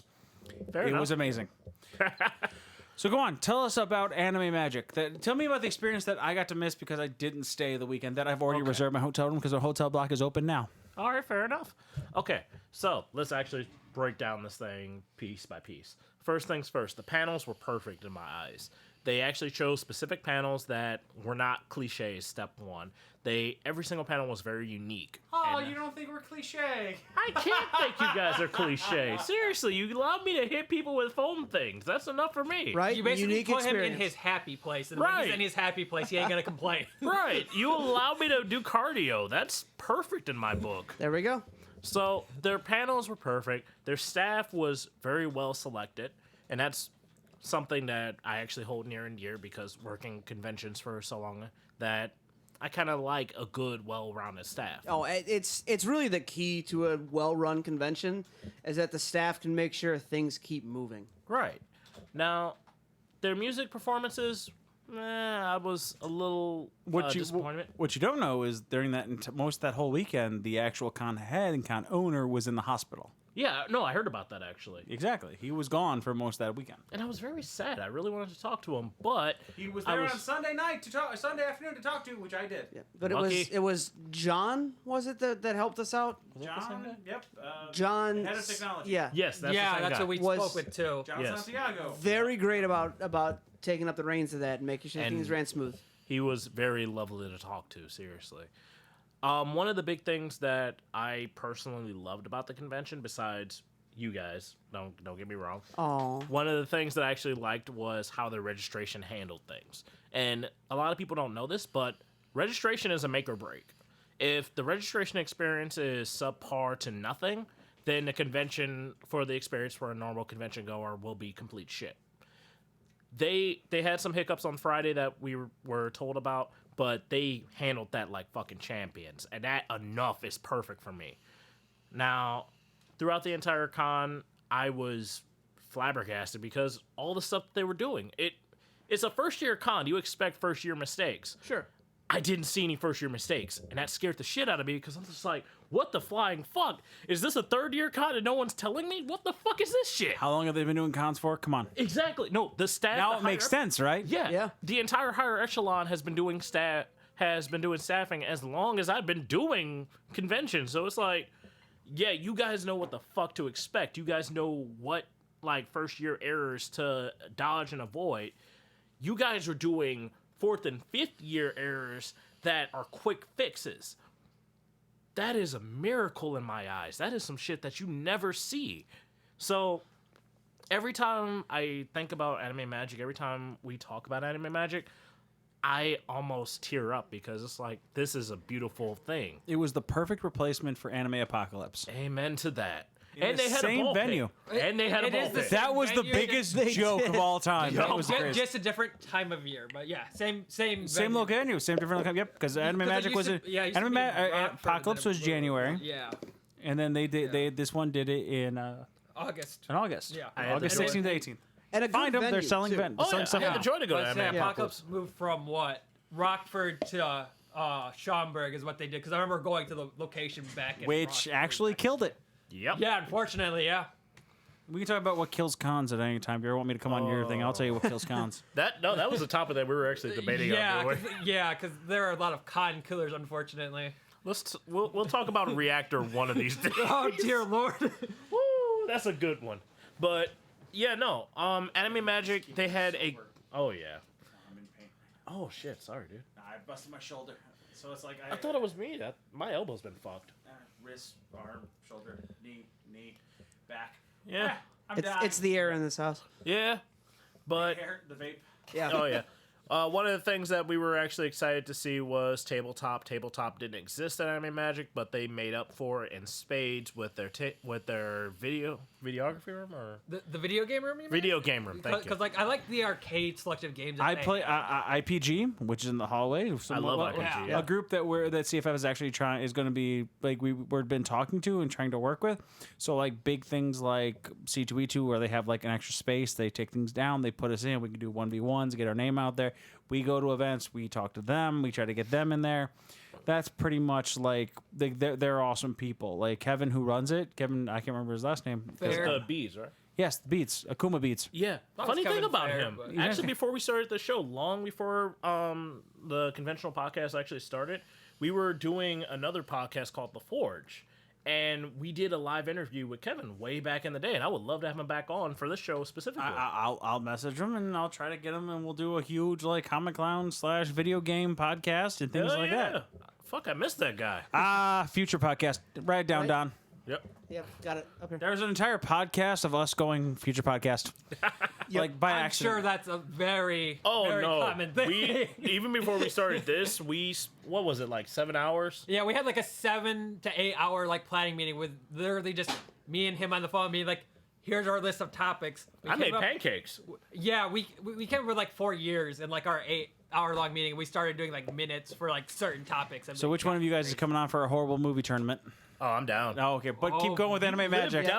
Practically down the street from me, so fuck I know. it. All right, we'll keep going with that later. That's our next. right. That's our next podcast. Okay, so we've covered staffing because they're fucking gods. We've covered, well, you guys, you don't count. Panels. We're already gods. We know. Right. Yeah. I'll give you a saint status. I won't give you godhood yet. You got to work on that. It's all right. You We'll need, be there next 50 year. more gallons of liquor. We'll be You there don't. next You don't year. want us on God stats because your ass wouldn't be able to go to the cons we'd be going to. Fuck that. I'll find a way. Shit, have you met me? I find my way at cons. But let's see. What are we missing? The artist alley. Yeah, I would say Artist Alley game room and like the cosplay guest and the No, cosplay. we did the game room. We did the game room. That was my thing, No, which no, I'll jump in, cosplay room. which I'll jump into with the whole like vendor hall and artist alley thing. Because Chris here is a artist alley vendor hall, so I'll hit the vendor hall. Hit Chris at the artist alley because this guy has more like Go for it. artist stuff. The vendor hall was entertaining. The vendor portion of it was entertaining to me. They had just enough vendor stuff to not oversaturate the market, which you'd run into at normal large events. Exactly. Actually, that's what we talked That's about. the exact thing. And we then like basically said. Doki does the same. Doki does kind of like the same thing. They have like one big event and like one big vendor, and then like everything else is small, crafty stuff. So Chris, I want you to go ahead and tell me what you thought, because I'll say one thing: that wood burner guy that made like all that wood stuff, like at YetiCon still holds the fucking the best wood burner that I have ever found. Yeah, that was fantastic. YetiCon, they brought their wood etcher with them.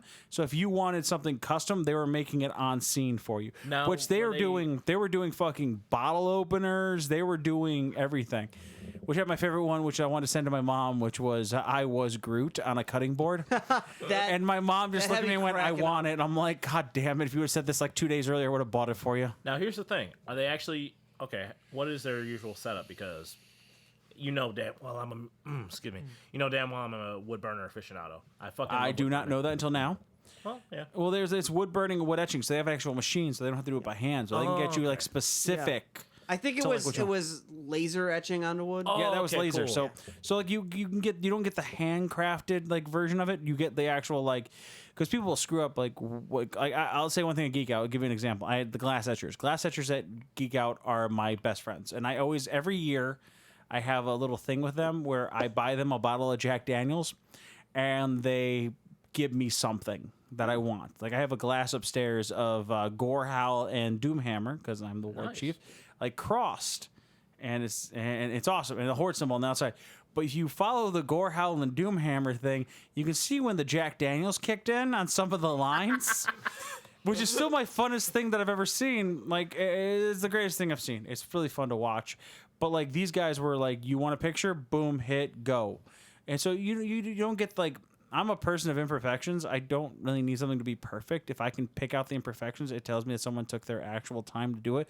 But if I wanted to like give my team something that was perfect, like me and Don were talking about trying to give our team bottle openers, but they weren't really working on like trying to do like group deals on stuff we were going for.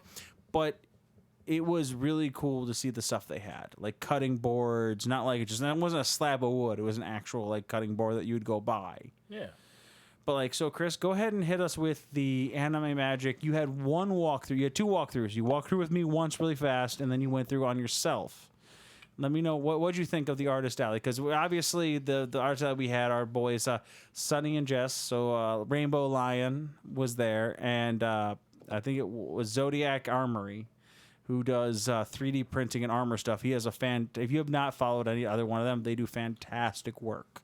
I think we're in their in Sunny and Jess's D&D group, so... I hope you guys are. I don't know who you guys play with, so I'm not asking. They do like my daughter has a pair of like of ears, rainbow like the cat ears ears that Jess makes, yeah. that they move, and she wants a tail for Halloween. So I'm trying to get a hold of them so I can get a tail. But he made a Nero sword at Ramen Con that was just out of this world from Devil May Cry, the latest one. It was amazing. But so we get away from them. What'd you think? I mean, it was compact to begin with. I felt it was really compact, but aside from it being compact, it felt like walking into a corner store that you can relax in. Right. You know, it's like you walk in there, I'm like, all right, cool, not bad. You had a lot of nice different anime stuff, Figmas, you know. The Sailor Moon pillows. Well, no, I didn't see those actually. I bought some. They're on my bed. Okay. I will say some of the pillows. My daughter was looking at some, and this lady, as my daughter was looking at them, walked right up to us and went, "This shit is art is stolen offline. Don't purchase anything." Damn. Right to me and my daughter. My daughter looked and went, she was like, "Yeah, I'm good," and walked off because of that. Wow. And like this lady just walked up and just dimed out this other lady right in front of her, and just walked off. That's harsh. Damn. Hey, But, teach you to steal DeviantArt. Right? Yeah. Yeah. The more you know. Well, yeah. Yeah, it's just when I walked through, the guy who's doing the wood carving there had some really nice work. If I had the money at the time when I was there, I would have got myself one of the pieces, you know. I'm a huge fan of Fairy Tail, so I always like grabbing something for the Fairy Tail symbol on it. You know, so... You haven't looked around you yet, man. Oh no, I've been like looking over here because you I've don't been see the Sean Schimmel and the Chris Sabat and the Eric Johnson and the Laura Blair and the Chris Ranger and the. Oh yeah, no, I see that. Oh my god! No, oh my god! my one of my next big cosplays that I really want to do is from Fairy Tail, which who? Gajeel. Ah. There's a very weird reason I'll tell you off the podcast because Spread the word on the cast. Maybe give him some more of that bourbon, and he might. Hell no. It involves my actual name. Fuck that shit. Go on. That's his deep, dark secret that only certain few may know. All right, that's fair. That's fair. Respect. All right. But, you know, I walked through there, and you know, the vendor stuff was pretty fun. They didn't have, I guess they didn't have the food deal, so they didn't have another, you know, the cool food snacks. You walk around then you hit that little corner where you start seeing less vendor stuff and more artist work, which was, the artist work was a lot of, you could tell it was a lot of hand work. Mm-hmm. Like, everything was like hand drawn or like their own personal art style. You know, aside from the whole stolen artwork, if you actually notice it from other people. Yeah. But, you know, it was actually pretty good work. Like, you could tell these people put effort into their stuff, and that's what I respect. I love and respect that. I mean, one of my favorite 3D artists right now goes to Rainark, because that's where I got most of my pictures I got hanging on my walls come from him. So I wanted to do a commission, but he's really popular, so it was really hard for me to get that email through to get that. But, you know, going back to Anime Magic and their artworks, and it wasn't just like their pictures. They also had handcrafted stuff. And that's where it was a lot of, mostly for their art style, was a lot of handcraft stuff, which I thought was really nice, because, and once again, respect for their like own original creations and how they made things look and stuff like that. So I thought it was pretty decent. It was, like I said, it felt cramped, but it also felt welcoming. You know, it wasn't hard to maneuver at the time. Well, when I got there, it didn't feel like that hard to maneuver through. So, you know, you got to see everything, and everyone just had a smile on their face like, hey, you know you want this? I'm like, yes, I do, but you know I don't got the money. Fair enough, yeah. See, that's a big limiting factor, right? It is. Yeah. So go ahead and give us your last breakdown of Magic, your overall. Okay. So we gave on our show, when we actually did the massive review, we gave them high marks without a shadow of a doubt, because again, it's run by people that know what the fuck they're doing. It's people that know how conventions have evolved over time. So we couldn't do anything but give them good remarks. There were some things that, you know, we had to kind of skimp on because it's errors that were going to happen. We expected it from a first-year convention. It happened at a first-year convention. If I were to rank it at out of 10, what was it? 8.3, No, 8.7? it was 7.4, I think. Or, Yeah, Okay, that's getting very that's getting specific. very specific. Like we usually do like 0.5. So Well, we have like a we have a system. massive system. oh, so you do like an average. Okay. Yeah. Yeah, basically we broke it down into 11 categories. 9 of them are worth 1 point, and then 2 of them are worth half a point. All right, how about we and just then they- simplify it and give it like a what? It was fucking good. That's what it fucking There was. we go. It was good. And, Awesome. and bonus points for being walking distance to Kuma's for a nice burger. Yes. Yeah, you're Dude, not wrong. No, seriously. My doc actually gave me permission to eat whatever the fuck I There we want for go. a day.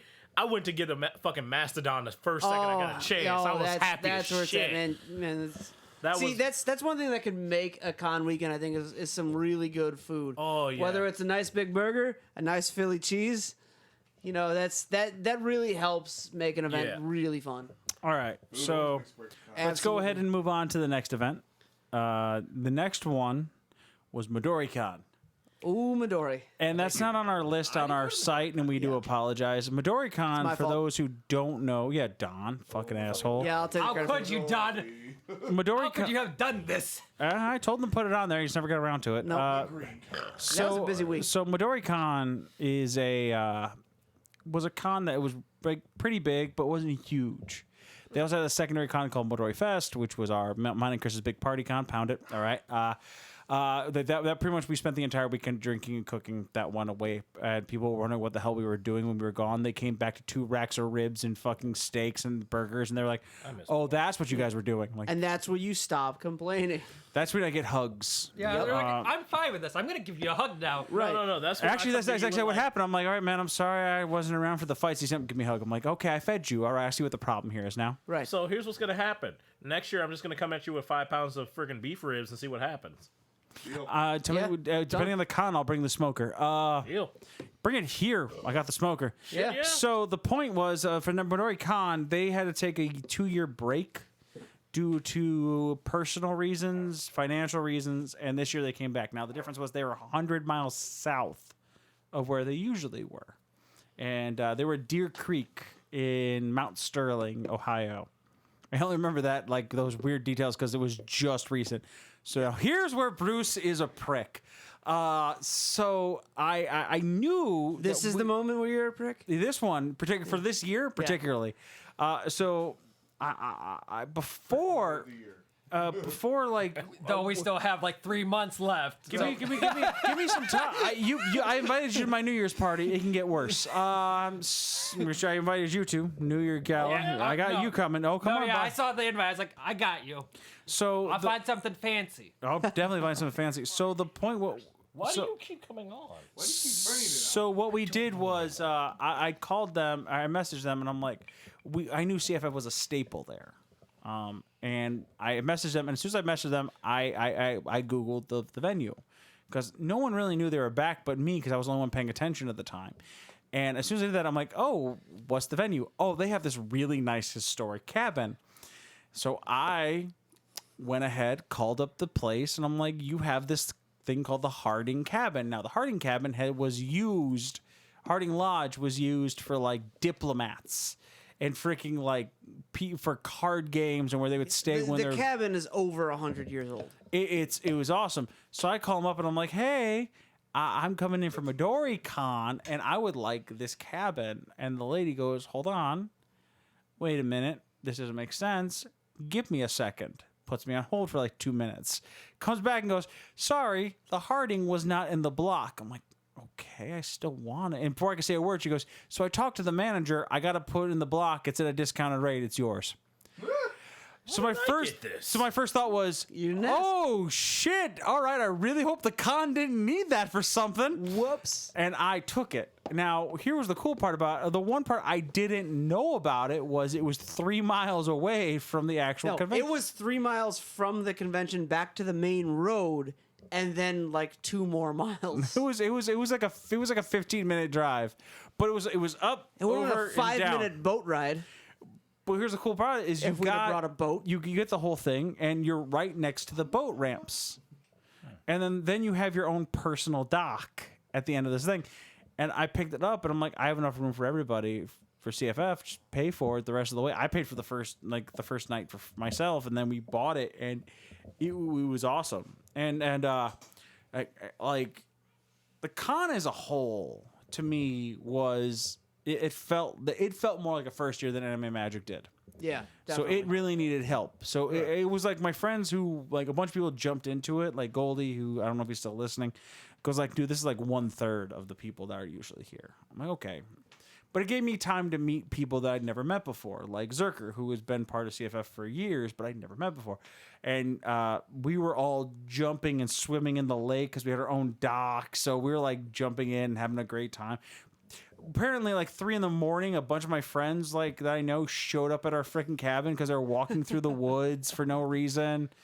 And then There's never not a reason to walk. no, they were No. stoned. That's the So answer.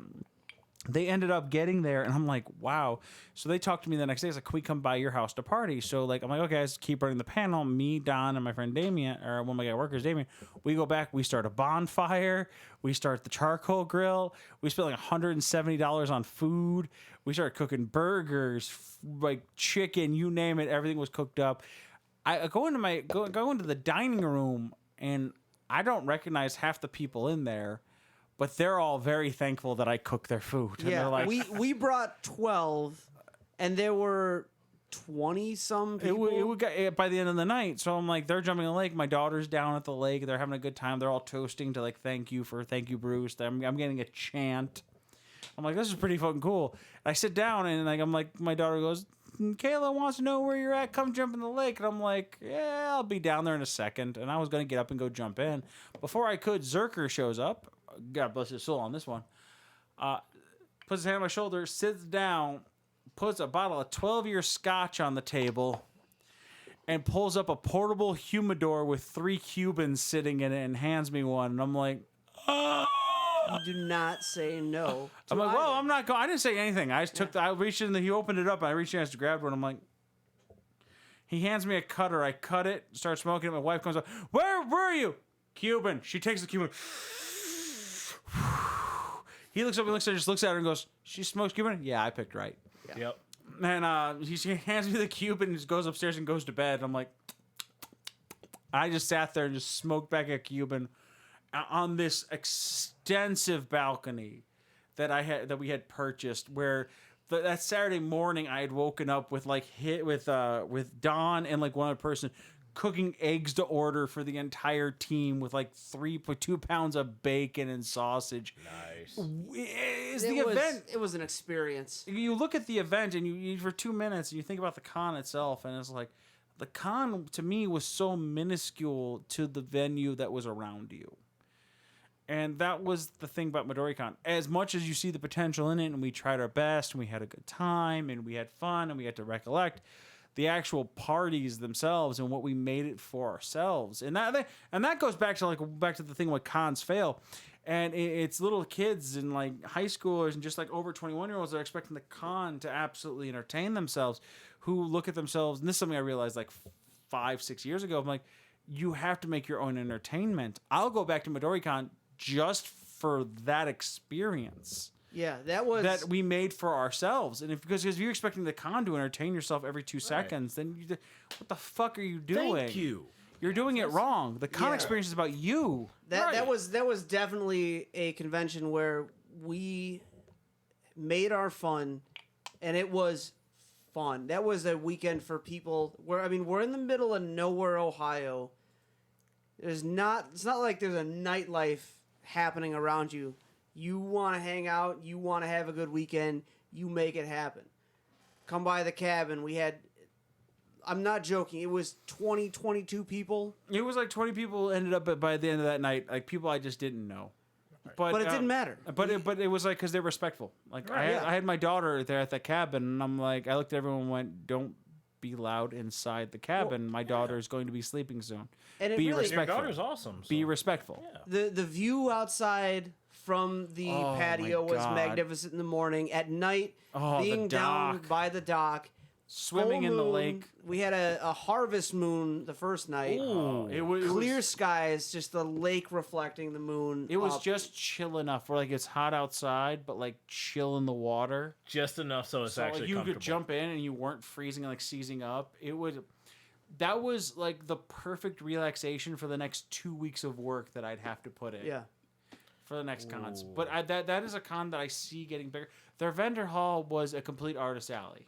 From top to bottom was an artist alley. Which was neat. I mean, there was some talent in that artist they did alley. some good jobs, but it wasn't like anything that I was like, that I can remember. Like off the top where I can point out. I'll get to the people that I can point out later. Like my fucking, I have business cards from one of my other events that I had to take. Like, I'm like, no, I'm going to talk to you about you at my podcast. Like, I have to do this. But MidoriCon, if you're in Ohio, I say go to it, grow it, enjoy it, have a good time. And if you guys get a chance to go out to it, it's literally come party with us. That's about it.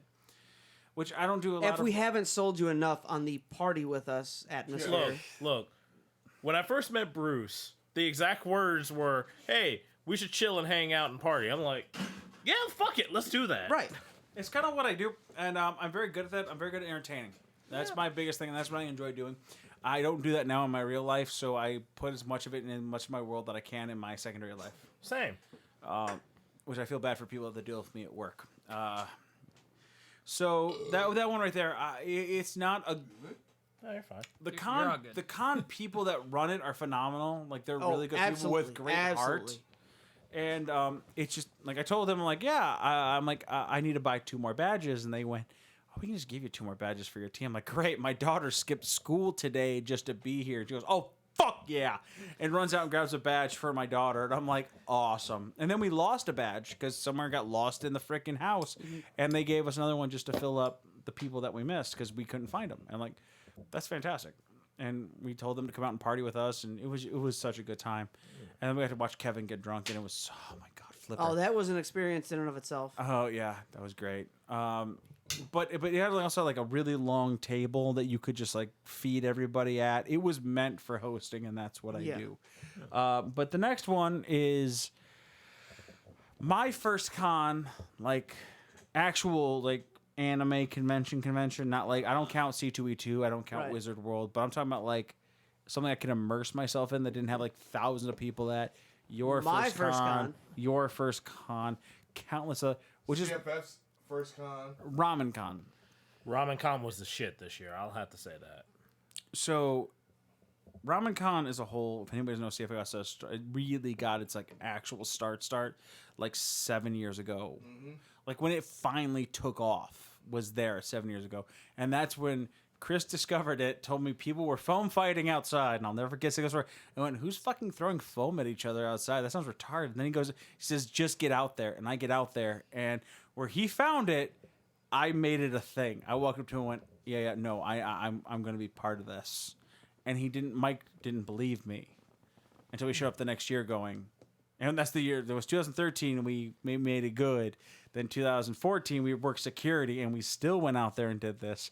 And then we ran Collision Con for him, and he was like, no, you people are here to stay, and now I own it.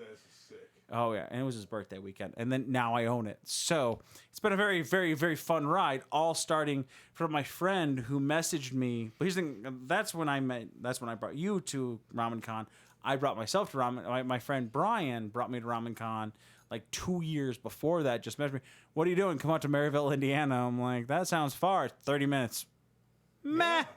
And I got out there, and I'm like, the fuck am I at? And then I fucking did nothing. And then I showed up the next year and had my own hotel room. Then I met Kayla, and I brought Kayla, and I'm like, it was a hell of a ride since then. But like, and I miss Maryville. I will say that right now. I do too. I do miss the old location. That was such a nice hotel. And then you have to drive. That was actually my first time to go to Ramen Con at that old location. Yeah, we had to drive by, and it's always torn down, and we're all really sad. We all saluted on our way through. There's always a moment of silence, praying that it gets back up and running soon. But we get to South Bend, and I mean, how do I put this? I didn't do shit other than CFF stuff. Yeah. And that's kind of what I do at that event. Like, I walk around and I try to have a good time. Like, we go out to dinner, but like, for me, it's CFF stuff because that's the event where we could run 4.5 hours and there are people there, the same people you'll find for 4.5 hours. And we don't get late. We rarely get late night panels, but we are. Like, I'm on speed dial for Chris, and he'll call me. He's like, "I have a late night panel opening. Can you take it?" I'm not sober, but I got it, and I'll go do it. And he'll call me up, and we've gotten to such hierarchy in that point where people are walking up to the con head going, "Yeah, CFF has a late night panel, a surprise panel tonight, right? I need to know." I got Saturday nights, and he goes, "No, they don't." And oh, okay. Oh, Which ends up turning to be really bad overall. Yeah. I had one person walk up to me and go, "You guys have a late night panel on Saturday?" And I'm like, "No." Oh, then I have no reason to come back Saturday night. Because they had work, and if we had a late night panel, they would have shown up late night. Yeah. After work, and they're like, "Oh, I have no reason to be here." But This year was just humorous. This year was just such a good time, and I gained a photographer at that time. I got a chance to bring the team together to explain what we're doing. I'm getting more and more involved in the actual con itself, and it's just so much fun for me. And I can't speak high. Ramen Con's been on this drove out here to be on this podcast on several occasions, on 2 different occasions I can think of. And there's one of the things I like to and I noticed this more this year, was once we open up and start running, we have fighters coming in, and at some of the other cons we go to, we'll have fighters come in, they'll trickle in, they'll fight for a bit, and then as they start to rotate out, new fighters come in. At Ramen Con, people start to roll in as soon as we open up. They start fighting, and then they keep fighting, and then more people come in, and once it starts, it snowballs until we've got every single weapon possible You're fine. out on the field, in use, fighting on. So that was a fun thing for me at Ramen Con, and it being my second year there, marking the 1-year anniversary of me being with Convention Foam Fighting. Seeing familiar faces, people I saw from the year before at Ramen Con that I still remember because they made such an impact on me the first year watching them fight, watching the enthusiasm for what we do, that even though I had never seen these people before and it was my first time at a convention and first time with CFF, I remembered them 1 year later at the same convention coming back and fighting again. And that's the beauty of conventions, honestly. It's finding those people you see you don't remember. You don't think about them the whole year until the convention hits, and that's where you get excited, Yeah. What about you? Explain to me, okay, so I know the rave as a whole, except for the first person was a shit show. Yeah, well, and that's not obviously the convention's fault because No, I know. yeah, We're not going to so- go into what the problem was there. That's That's we can avoid that because that has. I mean, we can talk about that off the air because that's a whole different kit and caboodle. But the convention itself was great. We had no issues with the convention. The panel selection for RamenCon is always top notch. They're always bringing something new or trying something new to the panel. They have the most diverse panel lineup of any convention I'm aware of. They got this one panel called CFF that's amazing. We haven't been talking about that all day. But no, my adventure group does panels. We do the hot pepper panel. They try and do laser tag. They were the first one to do the escape rooms that they've done the escape rooms. They do Nerf fighting. They tried laser tag and it was working, but that became how much price it would cost after that. Yeah, basically. Laser tag was 2014 at RamenCon, and that was really fun because I got to play laser tag while I was on watch. Yeah. Security. Well, I got a gun now. And another fun thing about RamenCon that I noticed on day one, as people were showing up, as the panelists were getting there and getting set up, and as we were getting set up for our first run, how many people were in that main lobby area at the tables, either playing games, board games, or socializing, inviting people in. Just very, very social convention. It has that one thing that most cons don't have, and that's that giant communal area that connects the con to everybody else. Looking back, that's something, all the conventions that I really enjoyed have something like that, where you've got this big room of people just being around, enjoying it. Taking back to Ohio Con. Exactly. That giant, right in the cross section of everything is that giant lobby. Yep. Where that leads you to the hotel, the little corner store they had in the hotel, to the convention center itself, like multiple doors outside. Yep. Like they had a giant communal area that was just used for people dancing, playing games, taking pictures. Yep. Late night at Magic too. The lobby of the hotel was still had people up until 2, 3 in the morning. Yeah, we were playing games. They were talking. There was live fan fiction reading. There was a bunch of different. Let's things never talk going about on. that fan fiction again. But if we go back to RamenCon, what I kind of miss is like, do you know how many years of videos people have of me at RamenCon? Oh, yeah. That I've never seen. Yes. Okay, so at RamenCon when There's a lot of me, too. when I start CFF, I have a like I depending on the amount of people that are like lined up out the doors, which we're talking, we started there was 56. Like we ended like Friday with 61 participants. By the time I could start the first game on Saturday, we had 73, and that was within the first 30 minutes.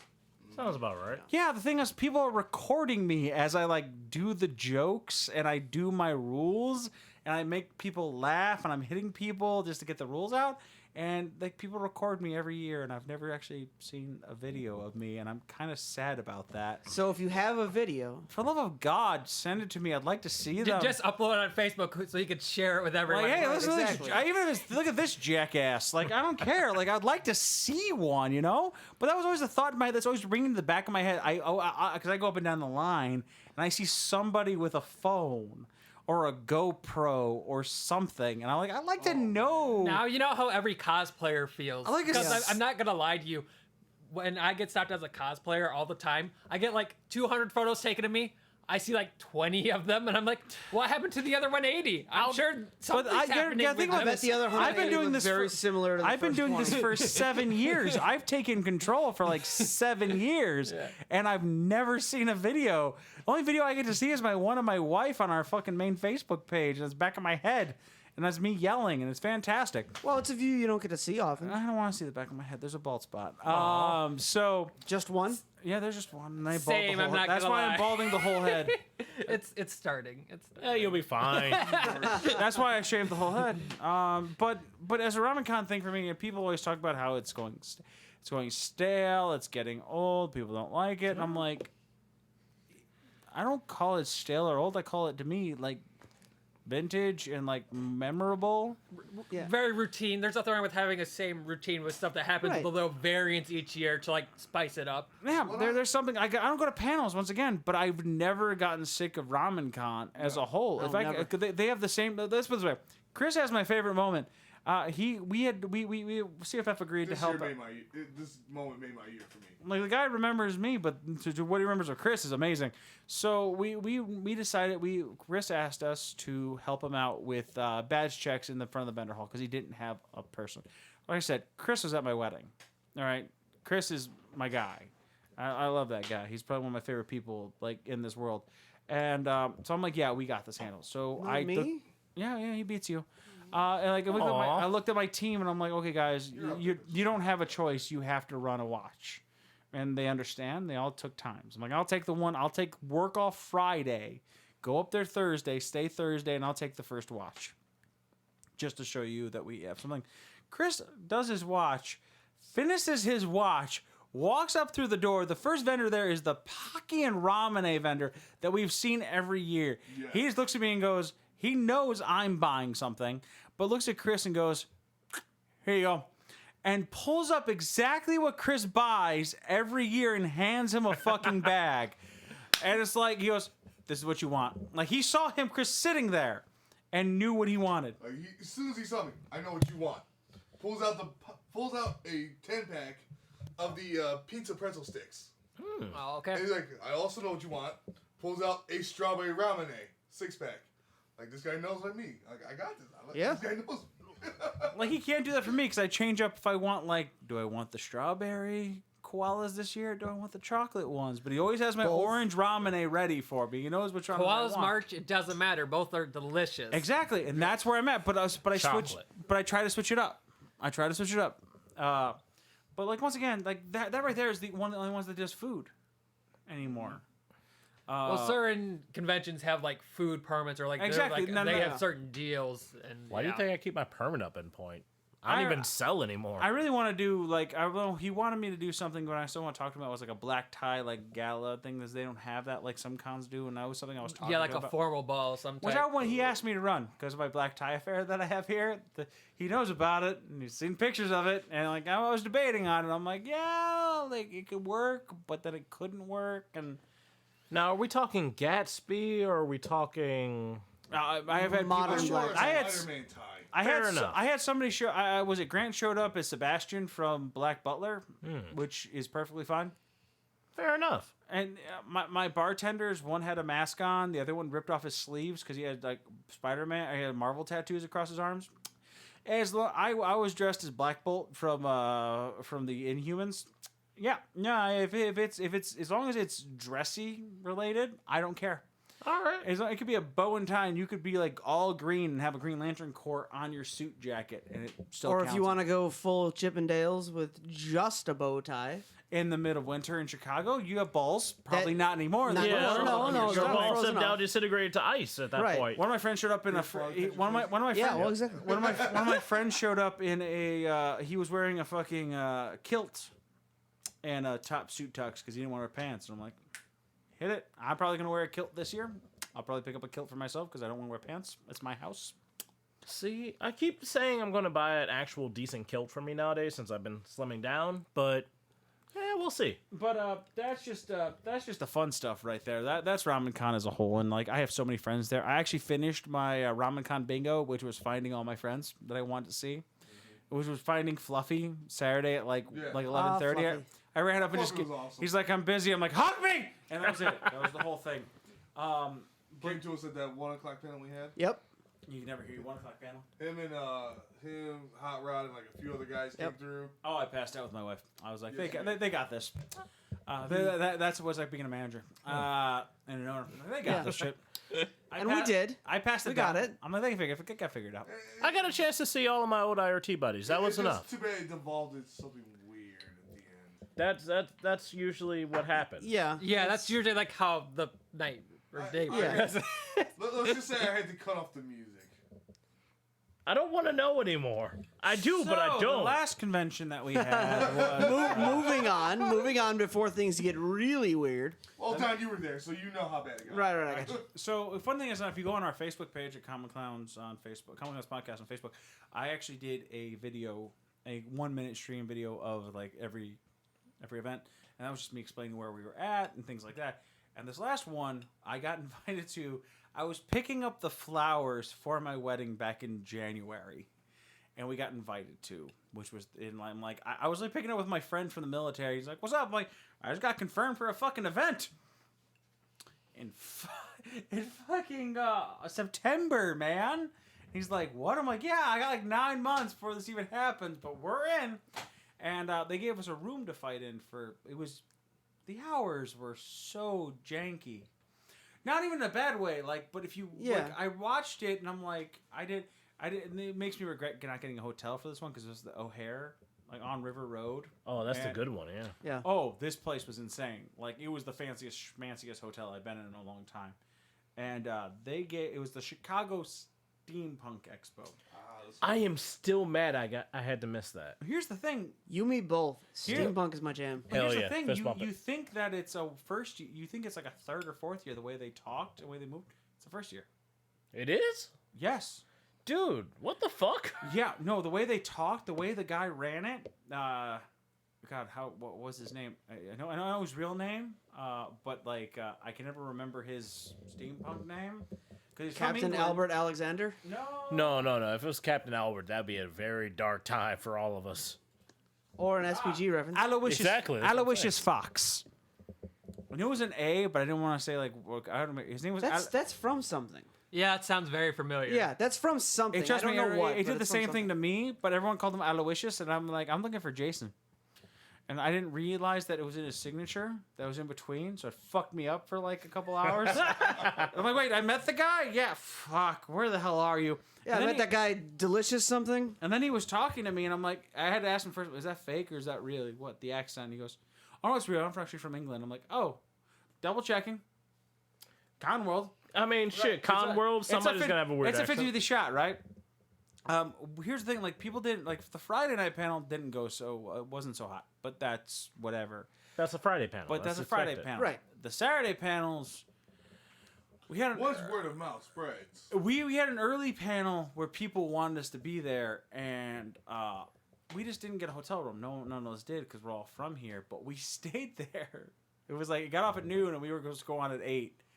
And so we all stayed there for like 8 hours. So we finished at 1:30 instead. So we all stayed there for 7 hours with nowhere to go. So you found my team sleeping sporadically through the hotel. You found me in my car. I was passed out. Was this Friday or Saturday? This was Saturday. I was clocked. I was on a double shift. That's fair. I was asleep, and like, everyone was asleep randomly, sporadically throughout. Like I had to go. I found Vern in a fucking like hallway somewhere, like with his phone charging. Well, we're not surprised. Yeah, I mean that's pretty much RamenCon too. But like as soon as that happened, we started having a good time. I went and had a vape. I came back in. The room was full with Anime Magic people. Like the runners of Anime Magic wanted to see what the hell we were about, and they got involved, and they had a great time. And then they all came down. They saw it. It was such a good time that I talked to them on my way out that they were like, oh, yeah, no, bringing you guys in, I've heard nothing but fantastic things. I'm like, that sounds like every event, you know. It really is. You know, There's your not- God tier status. Not to get all high on our high horse. Not the other way. Oh, you got some time. Don't you worry. But the con itself was phenomenal. They had so many different games. Like, they had so many different, like, they had a mystery murder. Then they had, apparently, across the hall in that hotel, they had an auditorium where they were putting on plays and murder mysteries and things like this and comedy shows. And Why don't I ever go? What the fuck? That's what I love about the steampunk aesthetic. Here was the problem with that, and that's where one person actually remembered. It's when he ran a panel for was putting the punk back in steampunk. Now, I showed you some fun stuff. What I didn't show you was that a majority of the people were just dressed in Victorian-era clothing. Now, I love Victorian. I got married in a morning coat, okay? I fucking love Victorian-era clothing. But steampunk wasn't just that clothing. It was also the inventions, the things that they could do with steam in the era that it was supposed to be based around. And you didn't see a lot of that. And that wasn't an insult towards the con. That was an insult towards one guy made a panel called putting the punk back in steampunk. And putting like the technology and everything else back into it. And that's what you missed. Getting that vest with all the gears and clocks. Oh, yeah. One dude had the best invention one I've ever seen. I didn't send you the picture. It was wings that on his freaking arm he had switches that as soon as he clicked it, the wings popped out. I may have seen that at the Lockport steampunk days. Maybe. Now the but question cool is, thing, was it actually a compression system or was it? I didn't literally ask a too many piston? questions, but if you looked on the back of it, he had like a makeshift like Was it a charcoal freaking like fireplace with a couple like other light ups. It was just amazing. There was a steampunk Tinkerbell there with her where her wings just popped out very slowly, but had like a little electrics around in it. I'm like, okay, these people get it. But what I sent you That was amazing. fantastic. There was a $1,500 about 4 foot by like 2 foot mechanical Triceratops. Oh my god. I have a 40-second video I'll show you when we're done here. Please do, because it was Robot dinosaurs sound amazing. Yeah. pretty much it was like Full of motion sensors. the whole thing was like if you looked at it for a second, it didn't do much. Like you would like every couple seconds make a movement. But if you walked over and you started touching it, if you like tried to touch its back, it would like rear back. If you put your hand in its mouth, it would pull it back. It would like start chomping. If you like rubbed its nose, it would sneeze. If you grabbed its depending which horn you grabbed, it would like yell. It was really fucking cool. Like, I want it. Kayla hates animatronics, so she's never seen it. So she backed away from it. But I'm sitting there looking at it going, wow. Dude, How do I animatronics is my justify jam, this though. purchase? But like this con, like is the first con that made me honestly this expo. Like we were talking to the Ren Fair, we were talking. They actually made me take cards. Like I personally wanted to take cards just to talk about the shit that was here. Like the first one that I looked at them and went, I'll be back tomorrow. I have a real rule on cons and expos. I will come back Saturday. If I see something on Friday, on Saturday, if I want it just as much as I wanted it on Friday, I'll buy it. If I don't, if I've talked myself out of it, then obviously the impression wasn't there. Right. Like the first one was called Sweet Steam. Sweet, that's SWEETSTAM. This is for everybody else who's listening. .com. They're a candy maker. And I don't mean like I make chocolate. I mean the thing I tested first was their root beer and salted chocolate. That's actually in a very like you find it like in a Hershey's bar type like container. Like they have people that manufacture this for them. They're not like some bullshit thing. They're an actual company. Hold up. You said root beer and what? Root beer salted chocolate on the bottom. You're hitting his special place. I have some just upstairs. so you're aware. Stop it. I have a half a bar upstairs. I'll try some for I you later. can't. It's salt. It's yeah. I'll get you a part without salt. He gave me a dark chocolate salted caramel, and I hate dark chocolate, and I can't enjoyed do. the shit But out then of there it. was the Hindenburn, which was a chocolate shape. Well, yours had the Cthulhu on it. That was the Yes. cool part. But this one was the Nice. Hindenburn, which was a cinnamon and cayenne pepper chocolate in the shape of a zeppelin. Ooh. That's pretty fancy. And here's the thing about it, like, you can make fancy shit, but when Yeah. you eat it, is it good? No, that is the burn. important part. The burn, you didn't get it at first, but then it sat. It sat there and it burned consistently and not bad. Just like the Hindenburg. It was Right. delicious. Except that was bad. That was horrible. That was Let's horrible. not. Then they had like these Oh, the little humanity. hats. Oh The yes. hat had a chocolate and peanut butter inside, but then they also had one that was Earl Grey tea. He's Earl like, Grey "Oh, tea this-" and chocolate? Yeah, and the bite was like, he's like, you're not going to get as much flavor, but it was just enough flavor, what you'd expect from a tea, and it sat there in your mouth, and it was just sweetsteam.com. I don't promote And a lot of things. if that's that not a is steampunk bullshit. flavor, Earl Grey tea and chocolate, then I don't know what they is. had so I mean, many it good can things. be. They deliver, they mail, they do everything. I love this as everyone takes to their phones. Dude, To I take went a on look. Facebook and I found this.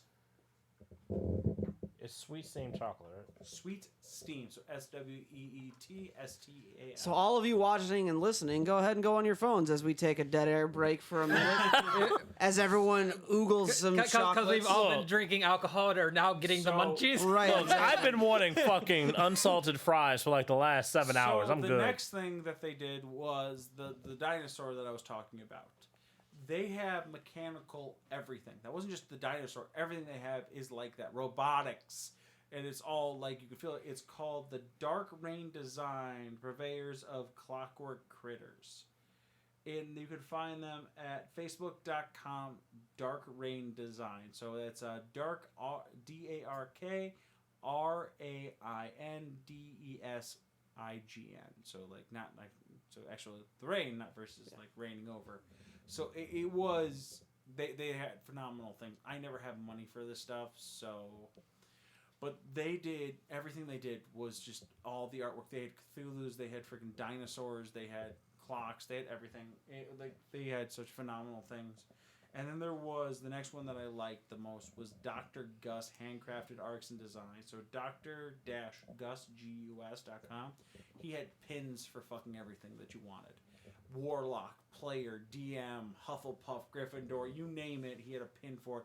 He also had leather working designs for gauntlets. He had ties, tie clips, cufflinks. I need some cufflinks. That dude was fucking phenomenal.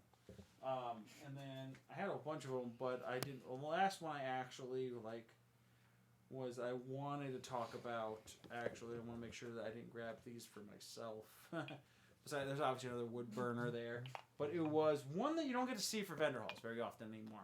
And it's educational and puzzle building things, which was the Wacky Wonderworks. So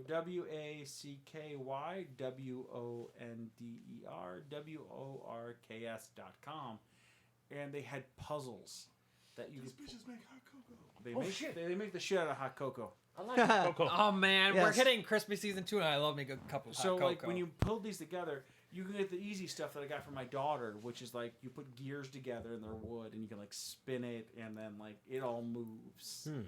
But Do then they you have, also like, have a the puzzle- fucking car Oh, nice. that you can like make out of wood, and as soon as you put it together, you can pull it back, and it'll take off for half the fucking room. Nice. And then you have a T-Rex that has a motorized engine in it, like an electric engine. You turn on it and starts walking across the thing, or a freaking rubber band shooting automatic gun. Ooh.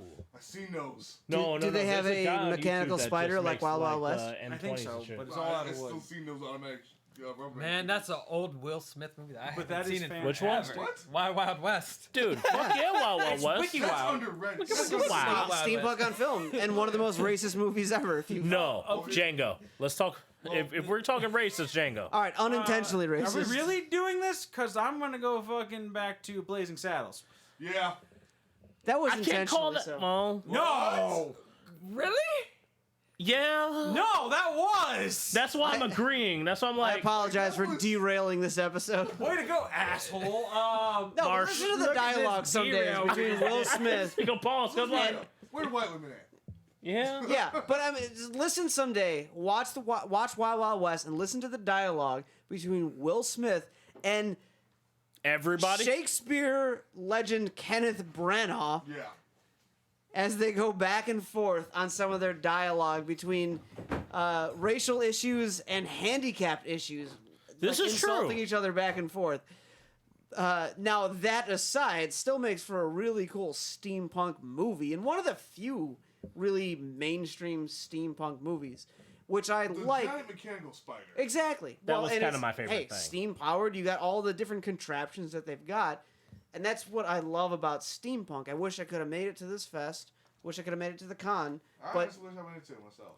steampunk, I think, is really cool as a convention idea, as a fan environment, because it's so built around the fantasy of crafting something. Yeah. And that's why you get, as Bruce was saying, all the different craft vendors that were there producing very unique things. And that's something that makes me laugh because it's like, freaking steampunk gave me a kickstart back in the day because doing cosplay for ever and a half gets boring as hell and you kind of get burned out. But steampunk, oh no, that's straight invention all the And way. there's a uniqueness to it that with a lot of cosplay, you're taking a character from a show, from a movie, from a game, from a book, and recreating that. So you'll see a lot of the same people doing the same thing. I'm not stoic enough for that. Too emotional. That's Give fair. it time. Enough No, liquor will make I- anybody stoic. I've looked and viewed and studied enough steampunk shit to know I'm too emotional for that. Yeah, well, steampunk Fair. steampunk is a mentality on top of just you're not playing one You're character that playing someone yourself, existed. essentially. Well, You- hence or why I said you're too making yourself into the character, and that's a really unique thing about steampunk. You'll see personality really shine through the outfits, shine through the inventions, and the whole get-ups. That when you're recreating something that someone else has already created, you're just becoming something else. With It's steampunk, like a literal personal touch and signature. exactly. You're Yeah. you're It's putting OC. yeah, you've got your framework of what steampunk involves, and you are adapting yourself into that and adding your own personal touch. Between that and the closely related but also revered personally, at least, the diesel punk look. Oh, yeah. Very very similar styles, but you get that uniqueness, and it's definitely something that I think anyone who's even a passing fan of the genre definitely take a look at. Go and see what some of these people put into the efforts and handcrafted nature that people put into their creations and into their outfits. What I love the most about this cast so far is Chris hasn't realized that no one can hear him unless a mic's turned towards him. And that's why I keep, like, whatever he said while I was gone. I see I'm you like, leading the mic into like his face. I'm like, I can hear So him. all Don knows, like all the casters, is Don just answering some random like gypsy in the background. But like that's he's like Don's like, yes, we get it. Yeah, Gypsy magic. which is not all that different from my daily life. Yep, it's you talking to yourself. Also, you've earned a fist bump because Diesel Punk is the shit. There we go. There you go. But as a con as a whole, like they've already they wanted us back because we were fantastic babysitters, and They were like very professional. Everyone was really good. They paid for everyone's parking if you weren't staying there for the night. Like they in and out was fantastic. The food there was great. We went to the indoor hotel. It was expensive as hell. But the ahi tuna poke bowl was amazing. Ooh. Oh, nice. Yeah, I was trying to be healthy. I washed that down with a great beer. Also very healthy. Healthy enough. Carbs, I Right. burnt those off right with fighting again. But like they had the gaming room. They also here amongst all the stuff they also had the gaming goat that was there. So the gaming goat is a fantastic board game store. They're all over the place. But they had 2 different stores there. The first one was selling the games upstairs, and then they contacted one out of Chicago to run the board game room. So they both got 2 different stores. They brought like all the fun. They brought Brass, the game I want to play you with, because I figured you'd have a good time with it. Someone I think about who I'm going to play that with is going to be you, and probably Jason. Right. Because it's a steampunk-esque like railroad type game. I've played it, yeah. I have not. So It I is fun as shit. Fuck to think about it yet. I just saw it and I went down. Our other con for the year that is because I ranked that one pretty high. I'm hoping that it lasts, even though the steampunk era itself starts kind of dying down because the older the people, they're not passing it down to the younger generation. Which sucks so bad. There used to be a magazine that used to pop up. Yes, but so think about when we were doing steampunk. You already brought up one movie that had the most famous actor at the time playing in it, which is wow. No matter how bad the movie was, you still remember the way the world looked. Tell me something else that's going on right now to grab people's attention. Steam Boy. What's that? That's older than shit. But no. I said what's going on right now. Oh, in that case, fuck nothing. That's the point. Think about You could almost make the case that the Fallout series ties in. Yes, No. but the Fallout series Almost. hasn't been doing good. Yeah. Not Phones of it. recently. But Yeah, I'm saying not recently. Okay, let's be fair. The most recent And I good have woken Fallout the was New verge. Vegas. Chris, he says BioShock, but there were more in it. There we go, There were BioShock. more in it for the injections.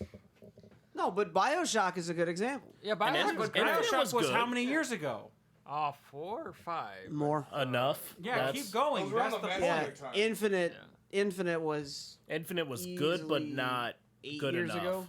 Yeah, that's what I'm saying. going to be It corrected. was Someone knows this more than I do. Yeah. But so we've had our moments. You get a bit of it with Final Fantasy. They have some of it. I mean, airships, Yeah. a staple of the steampunk genre. Infinite was 2013. All right, 6 years. That was So close. I was off by 1. I said That's I said still 5 or too 6, I far think, back. so, yeah. That's the point I'm trying to make. Like you can don't even talk about like fucking Final Fantasy 7. 7 is just fucking Mako energy from the earth. Okay, that's just a whole other.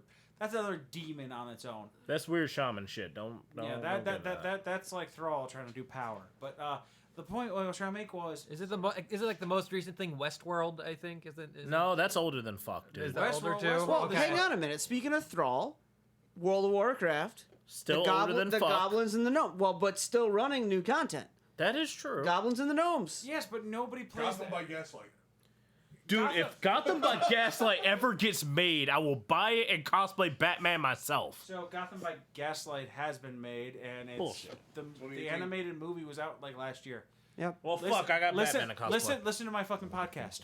Captain in the World Tomorrow is the one I was But- thinking about. That's probably the most famous, intentionally steampunk. But here's the movie. thing: we're Diesel. reaching. We really are reaching. We're reaching to try and for reach shit, this and we're goal. trying to remember This exactly. podcast about conventions. Okay, one more reach. League of Extraordinary Gentlemen. Once again, That's still like mid that was still playing on the television when I was in the military. Yeah, 2004 that was- to 2009. Yeah, that's going back a So ways. I But said one more reach. yeah, that is a was- reach. that goes back to okay. I'll give you an example. When I was in college, my teacher goes, look at the current booming eras of careers. Why are people trying to be nurses? Oh, because there's currently ER on the television, Grey's Anatomy, this, that, the other. I'm like, People are stupid. why aren't people trying to be really as many? Why are trying to be cops? Oh, NYPD Blue is on the television. Freaking Chicago Blue, fucking and NCIS, things like that are still on the television. Reno 911. For lack of better, yes. But the point was like, why is there not a lot of like at the time like a lot of IT when I was trying to go in? because all we had was the IT crowd. But like that was all television stuff. Silicon Valley hadn't been made yet. Exactly. Now a lot of people are in that, but like now we don't have a lot of steampunk, but we have a shit ton of anime that's not stopping anytime, and that's hitting the mainstream media. That's why steampunk's losing its. It's still there to a lot of the great grasp, but it falls under the Marcon thing, which we didn't go to this year, which is on Marcon 52. It's not grabbing the younger audience, and everyone that was at our Marcon 1 is now 60 to 70 fucking years old, and their people are dying out, unfortunately. So what you're saying is we need a steampunk anime. And you know what? They started doing that a little bit with the mega boxing one. Yeah. Which was only... It was really good. I liked it. It was, yeah. But here's the one! thing. No, here's the thing. Megalobox, while it should have been steampunk, is more cyber. And that's the problem. Some look like steampunk, some look like cyber. Sure. Oh, And they cross over a bit. Exactly. People confuse that so hard. Yeah. And I would... Oh my god. Cyberpunk and steampunk. Yeah, and it fucking confuses me why people confuse this shit, because it's like, look, here's the way to tell cyberpunk from steampunk.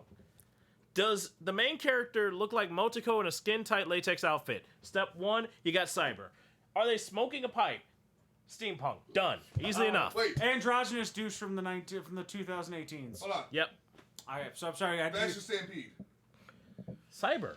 Still cyber. Still Yeah, cyber as cyber. fuck, dude. And unfortunately, BDM, Trigun, that's why. Trigun Ooh, was yeah. definitely cyber. Oh, absolutely. But that's talking about con killers at this point. That's just the genre dying out. Right. And that's the thing that happens in cons. Eras die out. It's a natural occurrence. That's why you don't ever base yourself around a specific thing.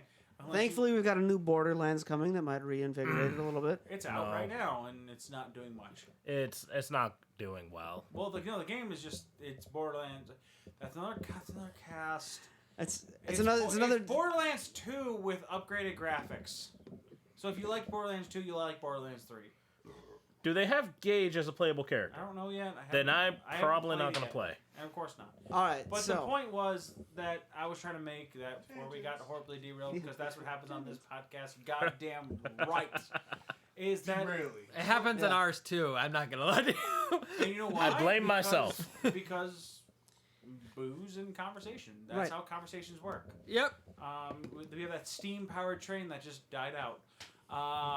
Much like the scene. Right. So, but that's the point I was trying to make. Like, I want it to keep going. Like, there's one con up in Madison, Wisconsin called TeslaCon, and that's been going for 10 years. And that guy himself is trying to move on to a different venue just to keep making money. So he can keep running TeslaCon. Because everyone's like, oh, it's in books. I'm like, kids these days don't read. Right. Come on. And I fell in love with TeslaCon when I was growing up. I want to go to... He's running a Harry Potter con, which is on the second week of June. Yes, like Tesla, the inventor. Yeah, Nikolai Tesla, dude. Yeah. Like my fucking I get the inspiration first phase. and What shit. the hell's it kind about? It's steampunk. That's enough for you. Got it. Okay. Coils. Coils? Yes, Nikola Tesla was really part of the steampunk revolution. Yeah. Awesome. Cool. Got it. If it wasn't for Edison, power would be free. He also But hates that's circles. Aha! He also hates circles and tried to marry a bird.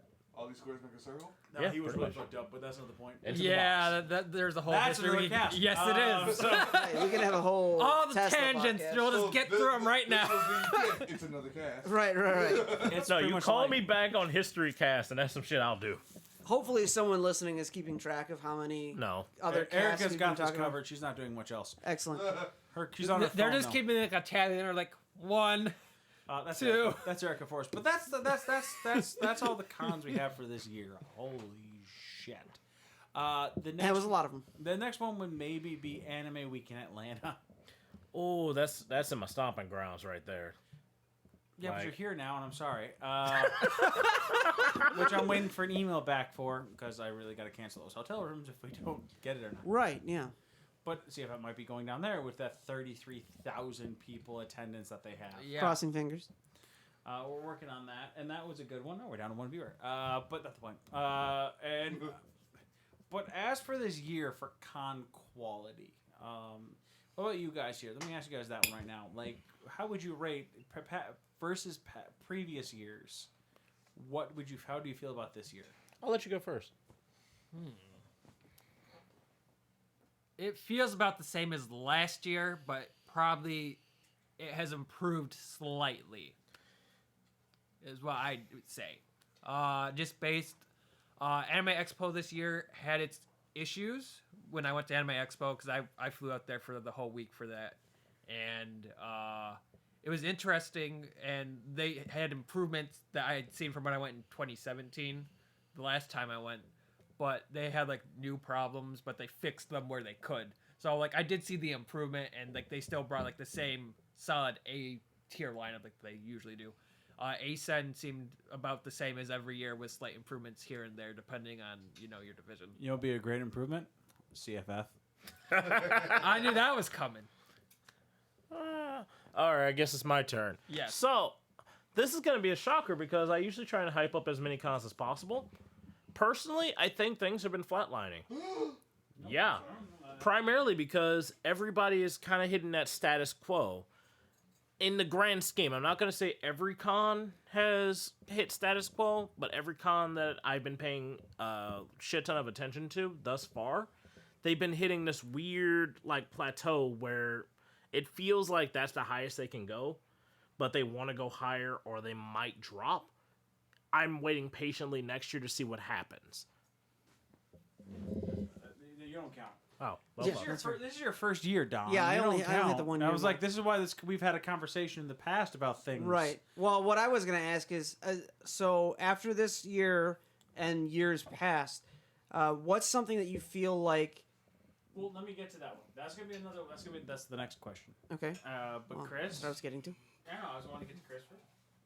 Based on the ones I've been to this year, After you became an adult and had to get a job. yeah, fuck you, job. fuck job. It feels like the cons I've been to have been trying to improve, trying to better themselves, but it's like you said, they've been hitting this like one level of plateau, like we kind of maxed right here, and we're just not exceeding that. I think every con's got room for improvement. Same. RoundCon, I will always enjoy, no matter what anyone says.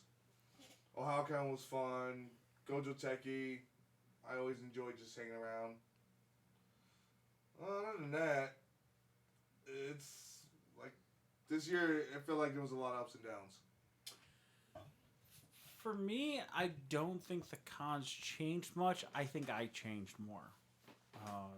After getting married and like owning an event that goes to these events, because like I said, all the cons I go to, I'm working. Right. And if my event doesn't go well or we're not booked well, I feel like that the event didn't go well. So you feel it at the end of the day, essentially. Yeah, I feel at the end of the day. If I told you I had a really good time at the event, it's because I said before that I made myself have a really good time. And I give it my all to do so. I give it my all to give myself a good time. And if you're not doing that for yourself, you're wasting your time at the con. You've wasted your own money. The con's supposed to give you their options to. Now, if the con comes out with no panels, everything's boring, that's one thing. But if the con's giving you a plethora of options to go to, and you're failing to take advantage of it, that's your fault. And that's actually something that I agree with, because the con's not going to hold your hand to go to do shit. It's up to you to actually go out of your fucking hotel room and actually have fun. Exactly. So if you're not having fun, find something to have fun with. Yeah, I'm an entertainer by Right. heart. I love watching other people have a good time. Right. And that's why I agreed to keep doing, like, I do this, and I do CFF, and I do a whole bunch of, and I throw parties. I love watching, my joy comes watching other people have fun. And obviously I can't enjoy that all the time, but there are things that do bring me joy, playing video games, things like that. But when it comes to cons as a whole, if I don't see people having fun, I'm not having a good time myself. Right. Now your question, go ahead. It's pretty much the same thing as I was going to say, but No, go no, ahead. go ahead. Gotta let you. What would you change about this year? I'm assuming is where you were leaning. Yeah, what's something after all the conventions from this year and the ones you've been to in the past that you feel like is lacking or feel like could be improved with You're going conventions? first. Oh, fuck. Yeah. Oh, yeah, I'm you doing asshole. this to you. He started first last time. Yeah, That's exactly. fair. Okay. If I were to change anything, realistically, I would change quality. A lot of conventions nowadays, they try and like shove as much stuff as humanly possible. Quality over quantity. Exactly. And what I want them to do is instead of trying to actually grow, I want them to improve on what actually they have. Because some things everybody in this room can admit, some things that a convention has that have been like pushed to the wayside, they can improve them and they'll be one of their fucking golden eggs. But most conventions don't want to acknowledge that.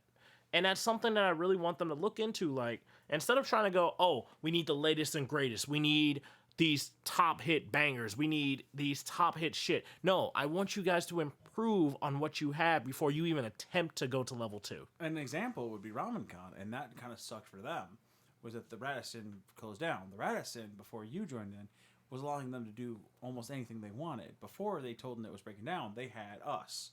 Then they had captured the flag through the hallways because the convention center was attached to the hotel. They had captured the flag that one year. Then they had laser tag, which was going at like 2 to 3 in the morning to 4. We were taking fucking I was taking Jaeger shots, and you were there like freaking taking shots with them on their way home at 7 a.m. Oh, dude, yeah. When they were leaving out in their truck. And they were leaving, but that was such a good time. They were trying to get they were trying to do a zombie game where you could like, you would put on the laser tag and then have people like act like zombies and you try to shoot them in the head without you dying. And then they were trying to get a rock wall at one point. The one thing at RamenCon that was phenomenal that they lost by no issue of their own was all the physical activities, where now we are the only ones that can get to these events that are willing to do that. Right. That's what makes us like a phenomenal. CFF makes it a phenomenal thing. Sure.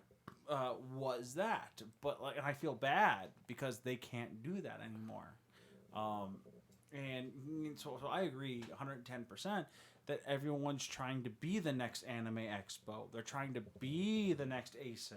They're trying to be like, I look at the top 12 biggest anime conventions in the country just to see who the hell I'm talking to, and they're all trying to be like Anime Week in Atlanta wants to be the next Dragon Con. No, be the next Anime Week in Atlanta, and just be the first one and be amazing at what you're doing. Right. Like, everyone has their own unique niche, and then like you need to flesh out the unique niche that you have instead of trying to be something that you're not. Basically. And that's the thing. Like, every convention should have that pull. Something that they have that the other conventions can't, for the life of them, try and copy.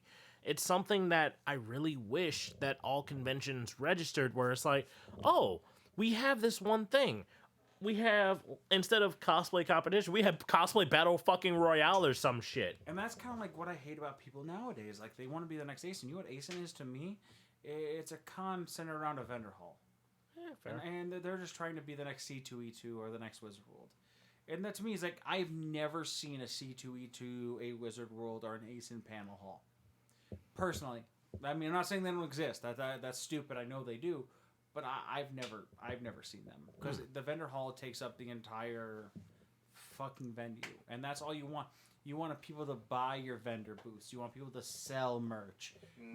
And like, for me, that's something, I can go on a Saturday, see what's around, go see an artist, and fucking leave. Why do I need to be there for 3 days if I'm not going to be a fucking alcoholic partier the entire weekend? No, that's the other thing. Like, and I have a bias because ASIN is one of my home conventions, so one of the things that I've always learned is... Wait a minute, you weren't born in the Midwest. You can't call it a home convention. I was born in the Midwest, but I was raised in the freaking South. All right. So I get... Hey, same, fair enough. I get to do what I want. I get to live where I want.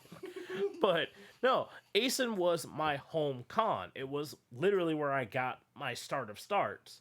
And I can say this. ASIN has this unique pull. Yeah, it has parties. Yeah, it has the vendors hall, which goes for miles upon it.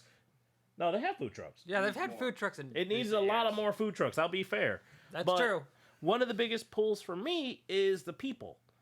It pulls so many different people from the Midwest and different locations that I have to actually have fun with it. But you have to stay there to have fun with it. This and is also you true. You also have to be an extrovert to be able to pull that off. Or an omnivert, like I am. But yeah, I'm with you on that one. I'm also a very odd. I could be very quiet, but the thing is, I lean more towards being loud and aggressive because that's what I am. But like, to me, like it doesn't appeal to everybody. Exactly, and that's where I'm like, okay, ASIN has its pull. Fucking RamenCon has its own really special pull, And then you have all these other cons that have certain things about them that pull certain types of people. Every single con has this weird romantic niche that they should be able to like show off and shine, but none of them want to actually do that. They just want to keep growing. But what I want them to do is find that shine and just keep polishing. See, the thing, but we're not looking at is they're about the money more than about the entertainment. I hate to say it. I don't hate to say it. That's fucking honest. I mean, why would you hate to say that? That's the truth. If you're the It's one of the things Everybody's where it's got a like, mortgage. I want to see. I want them to actually not really, be but like. yeah. So I then, know the saying.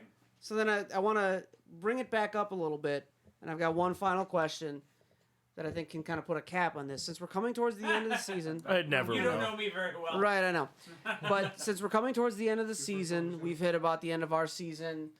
You guys mentioned you got A couple couple left. Yep. left, but let's look back on the past year, and after all the things that we said could be improved, what's something you saw, either a specific incident or a specific convention, that you thought really stood out as exceptional, above and beyond, really well done? Either the whole convention was great and stood out, or something about one specific convention, a very piece of it, that just hit a high mark for you.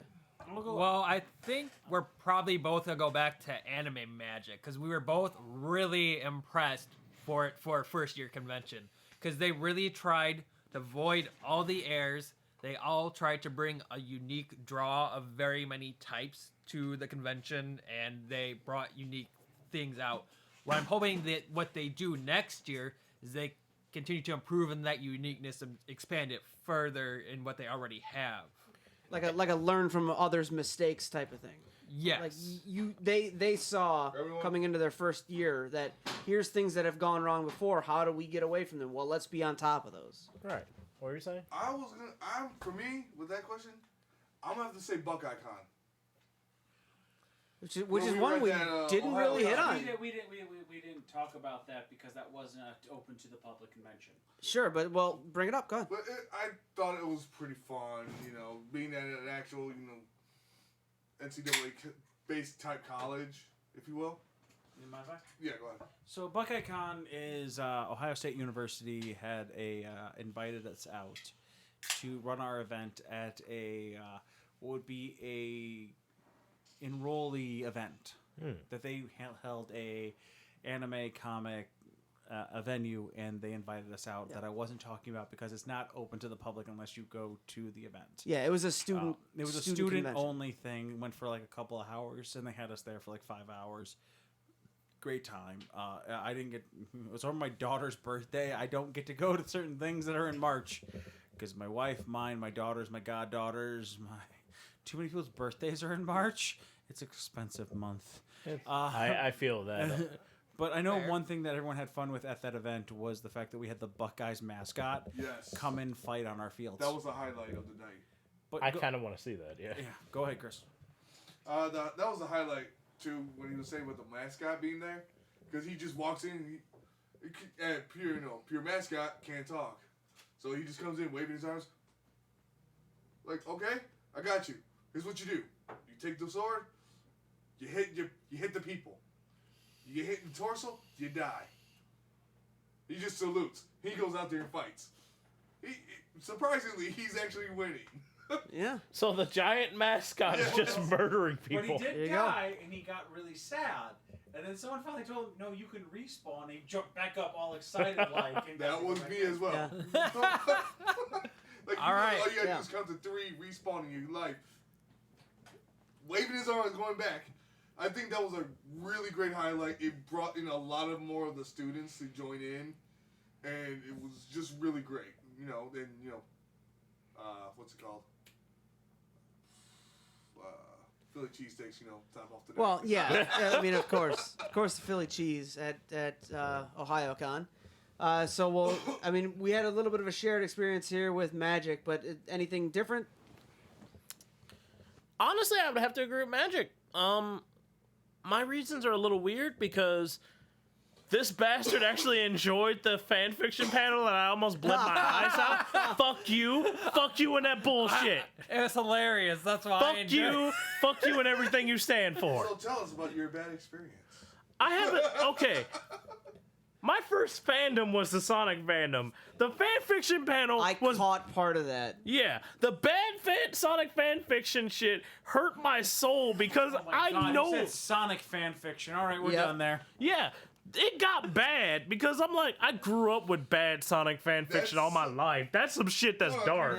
To be fair, that's fan fiction in general. No Right. shit. There's some diamonds in the rough, what was the question but again? that was death. So the question was, of all the things you've seen this year at different conventions, what stood out as being exceptional or very good or something you want to see more of? I would still have to agree with Cloud Yeah. over here because Sports mascots coming out. There we go. Sports mascot sounds like the shit. Personally, I agree with him. Anime Magic, the way they actually ran everything, Yeah. is something that a lot of cons should actually look up to and actually strive to be better. Right, and about. as a group that throws panels with CFF, that's something I really take notice of is when things are organized very well. Magic definitely was organized very well. Another one that really stood out to me, and I made this comment several times when we were there, was YetiCon. Their staff was exceptional. Everything was organized very well. They always checked in and make sure our panel was running. Everything was great about how they organized that. That right there, that's the important part. Yeah. So you're talking about all these fucking cons. You go talk to a badge checker, if you will, at one of these Yeah. cons. Ask them how much fun they're having. or That's how much always they what I care. do. They don't care. Yeah. Most Yeah. times they're just sitting there like, I walked in the vendor hall at Magic 3 times with no badge on, no nothing. No one stopped me. I didn't have a CFF shirt on. I just walked in. They didn't ask. I had a badge in my hand, which was, they ran out of badges, so I had the wristband. I had it in my hand. Yeah. I just like pulled it out of my pocket when I have a badge and then put it back in my pocket. They didn't stop me. Why? Because the chick was sitting there on her phone. She didn't care. She didn't want to be there. She was there for a free badge. Yeti. Everybody Hawkeyes. cared. Everybody cared. No matter down to the last person, they cared. And that's actually what I look for. Thank you for actually pointing it out. Quick, back to the badge checking. When I was badge checking for Ramen Con, I allowed his family to walk through, and I saw a badge on a kid, and I didn't see it on the rest of them. I'm like, wait a minute, are they? I looked over to the table, like, this family I just walked in. Yeah, they're not part of the con. Hey guys, you should come back here. I sat there and checked badges and I sang at every single person. He did. For 2 hours, anybody who walked in, like, badge, badge, badge. Like, literally, they're all looking like I was insane. I'm like, sorry, this I won't can handle believe it. This won't handle for another 8 hours, but damn it, I had fun with it. But, like, that was it. Like, you get these kids that are just going to sit there Spot on their the badge. phone and just, like, play on the thing. And, like, they're not there. And I tried to weed that out in my companies, too. If you're there for just to get the free badge, fine, I'll take you to like a 2-hour panel con, and that's fantastic. But like, if you're not here to see this grow, then I'm not taking you to Anime Week in Atlanta. I'm not taking you to YetiCon or any of these other fucking phenomenal events that I worked my ass off, that I went 14 cons in a year to fucking go to. Why would I do that? Like, Exactly. You're just here for something. I may need you for something like that, but you're not here for that. And I don't see the smiles on your face. I don't care if you're just badge checking for 2 hours. You have to be there to see it grow. And Yeti was one of them. Because I think that was because they had the environment around them to going, you know what? If I'm having fun right here, imagine the amount of fun I'm going to have on my way out of here. Thank you. And that's my kind of thing. And that always, you don't get that out of people. And I don't think it just applies to badge No, checkers I'm either. using that as an Maybe- example. I know, but like that should apply to like any staff. Like any staff, it doesn't matter if it's reg or like a guest handler or like someone doing dealers hall. Everyone should have that type of attitude because everyone's coming to your event to enjoy themselves. So everyone should try and get that same type of feeling. And people forget this fact when you're actually staffing a con. You're literally Representation. yeah. Yeah. If you're representing a con, you better be like all smiles, prepped to go, ready, happy about where you're at. And Don't- try to be as helpful as possible. You don't have to know everything because you are going to be able to know everything. Right. But try and help where you can, even if you don't know something. That applies to my event as well. I have 8 people. if I have one person that snaps off or just isn't trying to be there, then guess what? You're go away. Gone, I don't need you here. I look at people and I'm like, you better be smiling and happy for the 2 hours I need you here. If you're not, then just give me your badge and go home. Yeah. Because I don't need you here. That goes to any scenario. Like if someone just is no call, no show, like being a prick at an event doesn't do you any good. It's not going to bring somebody back. There we go. It's the people that make the con. Yes. Right. I mean, unfortunately, a lot of people that run the higher ups don't have control over that. They don't know how your attitude is going to be that day. Right. It's like trying to control an ant farm. It's not possible. Some people are going to be a little bit unruly, but at the same time, making sure prior to it helps a little bit. I wasn't gonna say I had a random one. Like, what's your favorite memory Of cons in general? of cons? Wow, that's really hold broad. on. No, of this year. Oh, this year. Oh, Oh, yeah, okay. I'm not gonna say overall because I have I have one. 1.5 million for over this year, and I have to like compartmentalize like every fucking event I've ever been to, and it's probably some obscure fucking weekend. But this year, I think my favorite moment, and I'll even go first, and like because there's been the drinking at frickin' Yeti, Of course. the parties, the 13-pound brisket. I said before, I'm an entertainer, and mostly and the biggest thing I am first is I'm a father. So, at the last event this year is what brought the biggest smile to my face, because anybody who attended the event will tell you what their favorite part of steampunk was this 8-year-old girl who we called Berserker. What? She was nuts. She picked up a sword and she swung harder than most of the people that work for me. But it was all like somewhat controlled. And she was the most adorable thing you ever saw. But on top of that, she came back sick on Sunday. She followed with us on Saturday.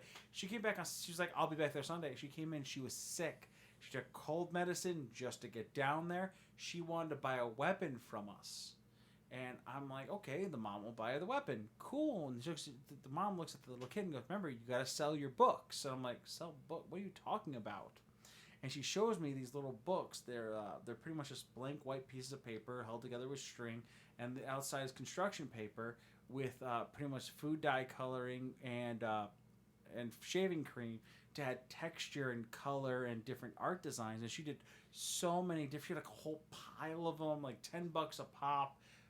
Absolutely beautiful. Like I love. She put in a lot of hard work, and my first thought was, "There's no way at this event in particular she's selling 3 of them."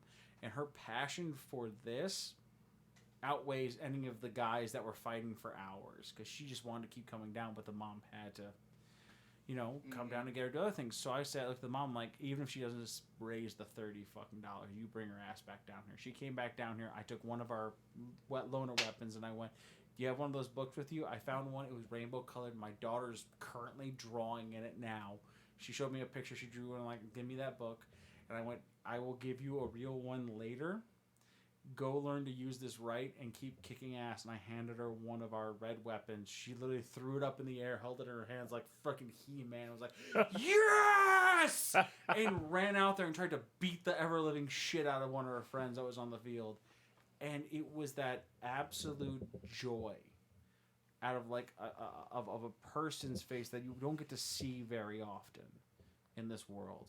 That like it brought a calming to like everybody's heart. It healed my concussion from the guy who smashed me in the face with our bat. Damn. Oh, he fucking cracked the crap out of me. From downward on the ground, came straight up full speed, put a bat right in between my fucking eyes.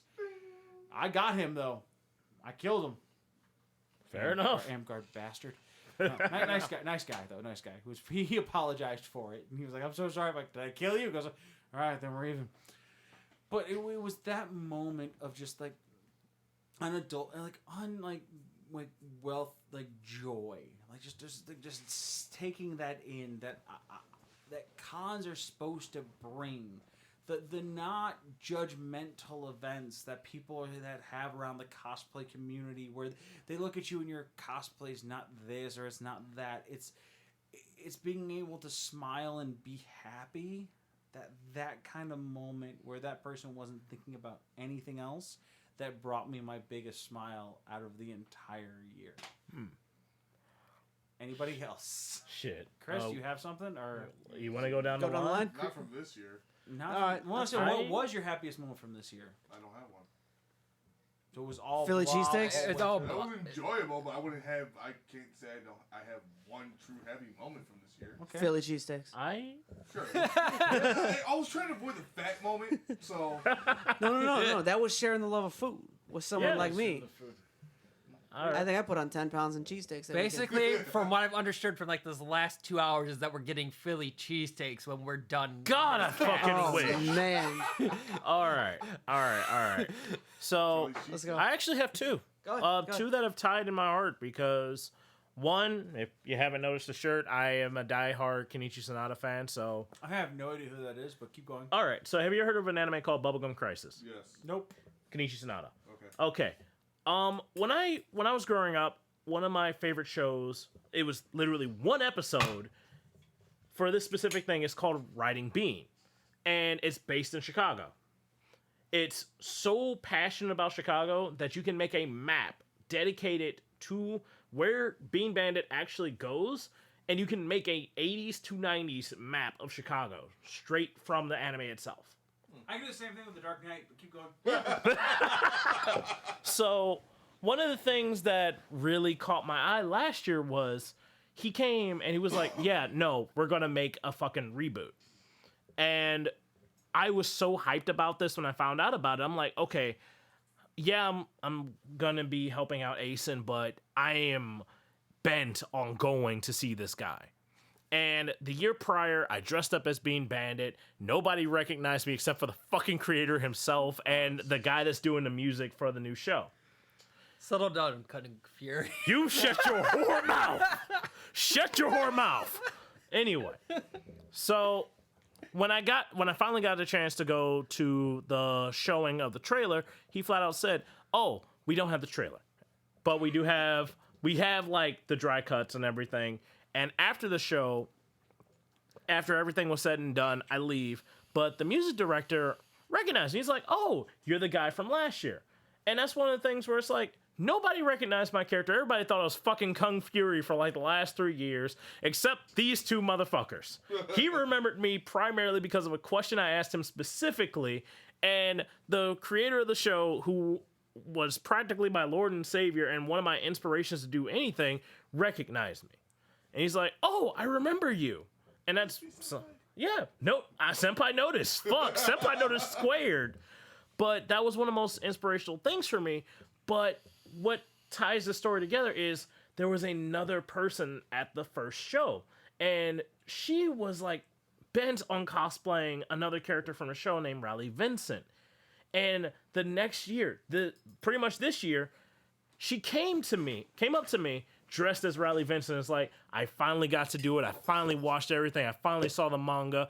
I got it down packed. And it was one of the most perfect fucking cosplays I've ever seen in my life. It was one of her first cosplays. She put as much detail as humanly possible into it. And it broke me down to tears because I'm sitting there like, I inspired someone to actually sit there and essentially cosplay a show that nobody knows about. But she sat there and actually did it. And I was really proud. Nice. Now, the second one actually happened at RamenCon this year. This is... You're talking about when I came up and talked to you. I know I'm very... No. inspirational. You're a lovely person, but this is not you. No. Yeah, It was actually me. No, this did happen at CFF. I'll give you that. Now, I've been in martial arts for years. No one, and I repeat, no one has ever hit me square on, like giving me a heart stopper shot in my entire life. That's because we haven't fought. Yeah, that's fair. I've never fought you. This is also true. This guy, I don't know who he is. What do you look like? I don't remember because, White like, or Asian? white. Beard? No. It was just a random guy. We're going toe to toe because I love using spears because it allows me to kind of go versatility. This guy not only parries the shit out of me, but hits me in the solar plexus, hits me in the heart, and hits me in the neck. Damn. In a matter of a second. Like, he gets me That last shot was illegal. Yeah, but I actually paused on the floor. I'm just like, what the fuck just happened?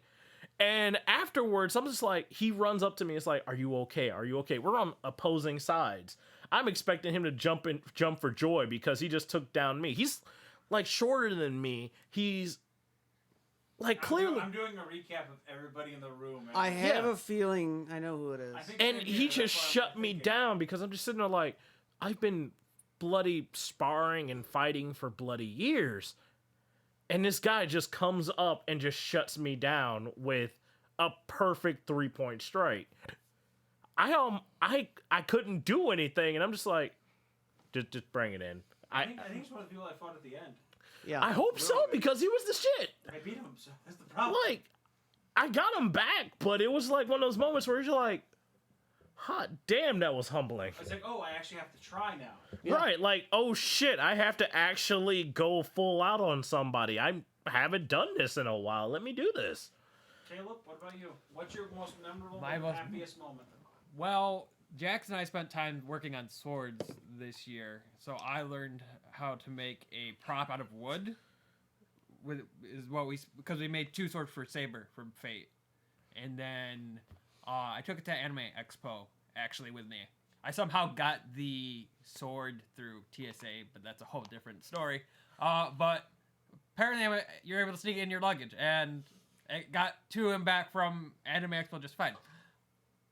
But anyways, so I took it to the Fate shoot there, and everyone was really nice, and it's like the nicest I've ever seen the Fate fandom be. Which was actually really nice and really chill there. And actually the Fate photo shoot was actually really nice. And then like when I was waiting in line for the panel or any of the events, because they had like the who'd you go? You wanted which Saber? MHX. Because we made basically for her Noble Phantasm, she uses regular Saber sword and she uses Excalibur Morgan. And I don't know who that is, but keep going. Okay, so you know how Saber is Saber. Yeah. Yeah. And I know Saber, no Saber Alter. I just don't know which one. Saber Assassin is what MHX is. Mysterious Heron X. Who has like, Thank you. yeah, I agree with Heron X, the Berserker guy. No, she's an assassin. MHX Alter is the Berserker, and she's more of a Sith Lord. But I know who you're thinking of. You said that, we would have got you. Oh, sorry, I abbreviated it because I've been doing it for too long. Clearly, You're fine. But the other memorable moment that I had at MA Expo was just in line actually talking to people, and I want to go back to the point where you make your con how you want to make it and you go out and find it. And basically, because Anime Expo is literally line con to get into the line for line con, you tend to make the most out of the line that you're in while you're there. CFF for Anime Expo. Yep. Yeah. But basically based on that, like basically while we were waiting in like this 2-hour line, it was just the people in line around us, we just kept on talking and we made our own line. We started making own games and like just talking about our random experiences throughout cons throughout the country. And that's just like really memorable for me because you're just connecting with random people on just a random point that you have. And that's what a lot of people go to conventions for. Chris, you had an epiphany halfway through? Yes. Because, Go ahead. I'm trying to think to myself what was a heavy moment, and I thought about it. It was like the last time we went to Marcon was one of them. But this year I'll let it go. Yeah, and we went to Marcon this year. No. That's why I said the last time we went to. Yeah, I was talking about just this year, but I'll let it go. Like I said. I know, yeah, and then it hit me when I was at an Ohio Con. I met this mother, and this mother, when we were at Marcon last year, let her 3-year-old daughter beat the ever-living hell out of me with a sword. Seems right. And she goes, I remember you. Like, do I know you? Did I do something wrong? She goes, no. You let my daughter beat the hell out of you with a sword. When was this? Last year at this hotel? I'm like, oh, okay, now I remember. Like, oh yeah, my daughter could not stop talking about that. It was like, okay, yeah, so that's Also, he reminded me of a Marcon thing that I want to talk about. I'm sorry, I just have to do it really fast. Go. No, You're fine. No, yes, but no. It was 2 years ago at Marcon. Because last year at Marcon, I nearly enlisted an Illinois chapter for Barfleet. Yes. Because I talk to a lot of people. That's what you do. But 2 years ago, I met Jason Marsden. Yeah. I know where you're getting it If now. you don't know who Jason Marsden is, Jason Marsden voiced Max Goof in the Goofy movie. He did a lot though. He's done like a lot of people for anime. He was Salem from fucking Hocus Pocus. Seriously? Yeah. Damn. He was in Fairly Odd Parents. He was in Spirited Away. He was in a lot of things, and he was also in Step by Step. Or was it? It was Step by Step. Step by Step and Boy Meets World. And Boy Meets World, yes. And I can kind of remember that. Jason Marsden is a short motherfucker. Really is. Compared to me, he is definitely short. He had a panel at Marcon, and no one knew it. I didn't know he was there till they did the masquerade. And he did short a video of him live streaming his panel, and nobody was there. Oh. And someone, he was wearing Batman shoes at the time and a Batman tie. And someone goes like, hey, ask me any questions. We got some time for the voting. And they goes, who's your favorite Robin? It's like, Dick. And he's like, if you could play any Robin, who would it be? And he goes, I'd be Dick. I'm like, you're too short. I couldn't help myself. I'm like, you're too short. Be fucking Damien. He goes, and he turns and ha ha, fucking funny. And I started roasting him from the back because I was having such a good time with it. So great. And then we meet him at Barfleet because he shows up at Barfleet, and I won't go to all the experiences of that night because what happens at Barfleet, you don't talk about Barfleet. Great time, though. Nope. Except Oh boy. until it becomes like evidence, and then I talk about Barfleet. That's MagFest in a nutshell, but continue. But he starts talking to my wife, who was my girlfriend at my time, and I was just paying for a cup because at Barfleet, how it works is you can get free drinks all you want, or you can pay $5 and get a cup, and then you can get any mixed drink that you want with the alcohol they have back there. And I've always made bad choices of make whatever you want. And they have some really horrible shots that are that's your enlistment ceremony. Like holy shit! Like they don't give those unless you're getting like promoted. And oh my god, they knocked us all on our asses. Like Vern lost his fucking voice. It's like, I'm like Vern lost his ability to stand. Well. So Jason Marsden was flirting with my wife. And he was just like flirting with her, and I come up behind him, and like I said, he comes up to my fucking chest, and my beard hits him on the head, and I'm like, and he turns around and goes, shit! And then everybody was like, oh yeah, you were heckling me from the crowd. Thank you for the help. I'm like, no problem. This is my girlfriend. And he goes, pretty, and just walks. I just scared the shit out of Jason Marsden. I'm like, yeah, I heckled him and made friends with Jason Marsden all at the same time. It was great. And gave him the fear. And I scared the shit out of him because he's like he's Bird's weight, but like Ryan's size. So like it was just so funny to make fun. It was just a really like just funny moment from like 2 years ago. But like once again, this year it's your first year event. Yeah. First year of cons. You went to a shit. I still thank you for all of that. What you got? So after going through 1 year of different conventions all over the place, my biggest takeaway, and it's going to kind of piggyback on the essentials of the stories that you guys all just told, it was the people. The people that I got a chance to meet and hang out with. Every convention, my biggest takeaway was not the fighting that we did with CFF, not some of the panels we attended, even though those were great. It was all right, we're done for the day. We're going to go out and grab something to eat together. We got the whole crew together. We're just going to sit down in the room. We're going to put on something abridged and sit and have a few drinks, or we're going to do some salty bet.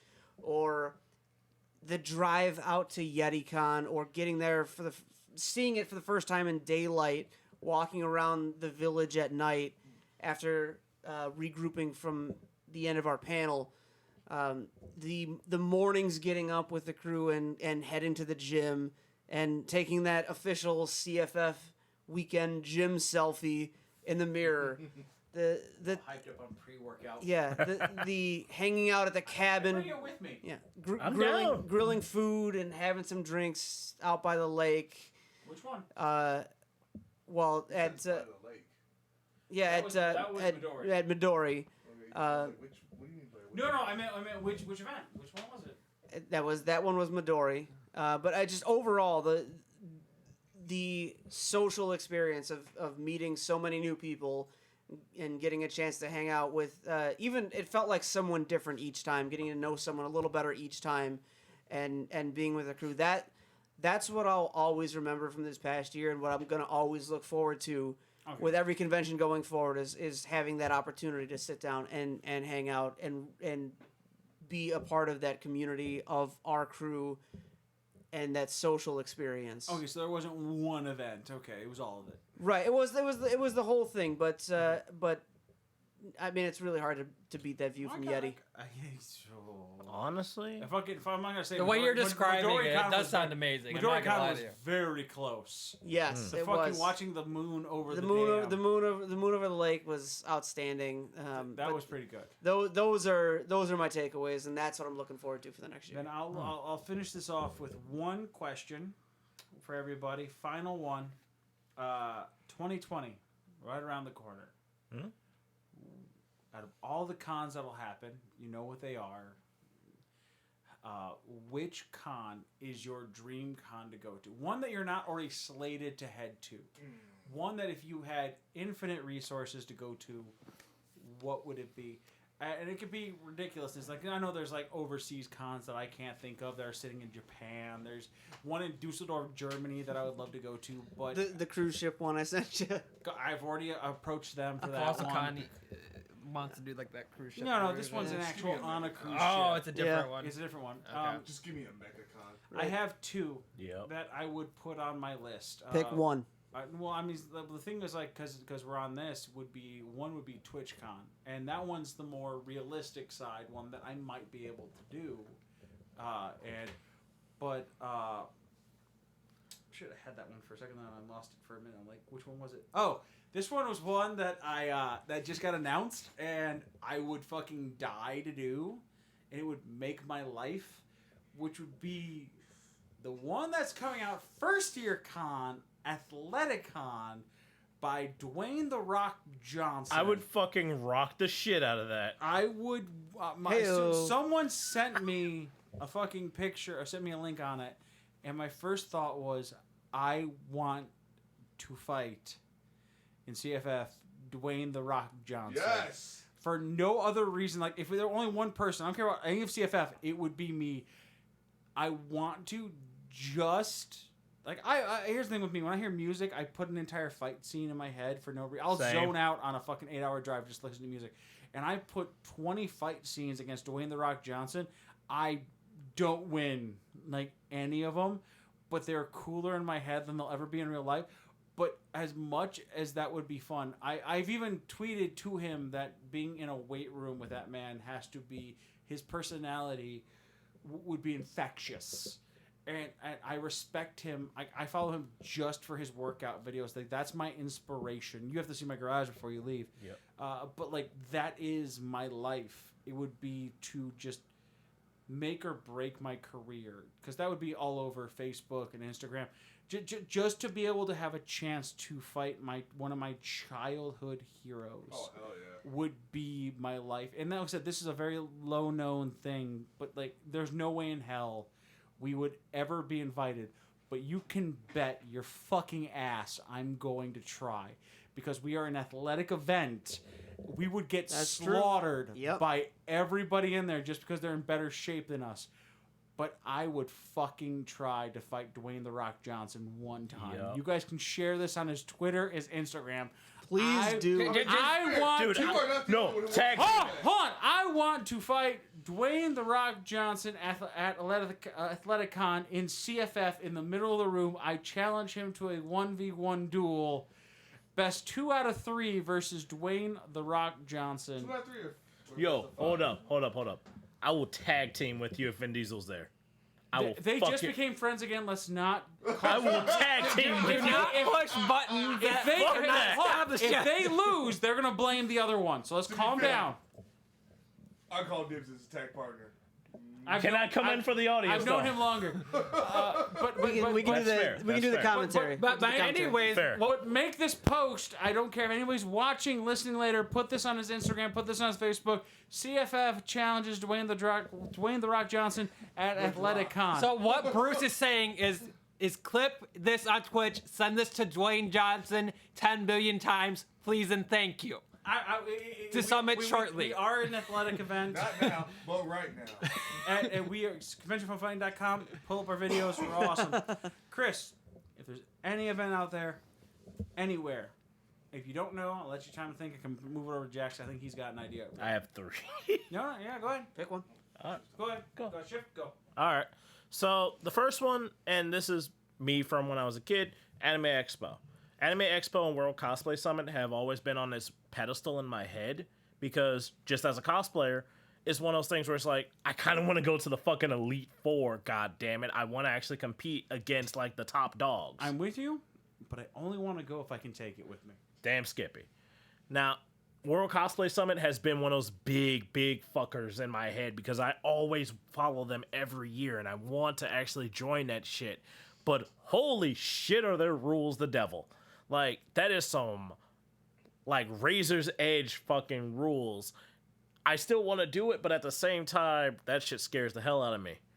Still want to fucking do it. And number 3? Number 3, Comiket. Comiket in Japan.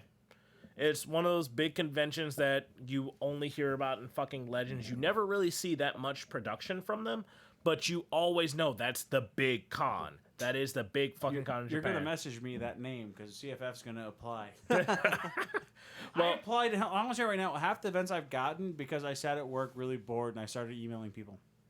I think I've done the same thing. There's nothing wrong with that. Right. I never said there was a problem with it. I'm just saying I need names. Yeah, Comiket is... Yeah, you're going to message me there. No, don't worry. No, we can do it. Yeah. I mean, I'll go on to my 3 because I also have 3. Comiket is also my number 1. Basically... the main reason I want to get a visa is to go to Japan, and then when Jack and I plan on going to Japan, I want to go during the week of a Comic-Con just to see how a foreign convention differs from what we have here. I'm gonna tell you now is fucking different. Oh, I know that. Yeah, I'm gonna start with a difference. One is in another language. Yeah, right. No, but I mean, if I actually get my passport and we go with you to YetiCon, that's obviously I obviously will travel to a new country first because I still haven't left the country, so Canada can be my first step.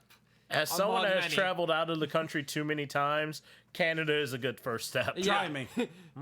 I was in the military, so I'm cheating. Yeah. I was an archaeologist. I can't talk. So the other 2 that I'd like to go to is there's Saboten Con in Arizona. I want to try going to other cons in other parts of the country where I haven't really been. I haven't really been to Arizona before.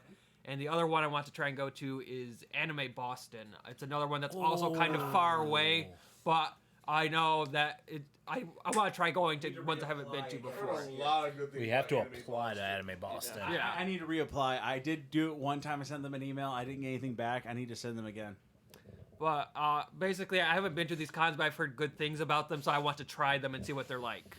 Now, there is a New York convention that I keep hearing about. There's one going on recent... Anime NYC? Anyway, Yeah, that's what it is, yeah. We just had a conference call with them. Yeah. Their numbers are amazing, but their space is really small. It's more like it's because it's New York. Yeah, that's the kind of feel I've gotten from it. So they're trying to expand right now. They don't even have a gaming thing yet. They're working. Really? I'm a little surprised by that. Also, I'm here. That's what got me. see, my thing is this. I have friends all around the U.S. from when I was a young kid, and I used to literally just tour around the U.S. going to conventions.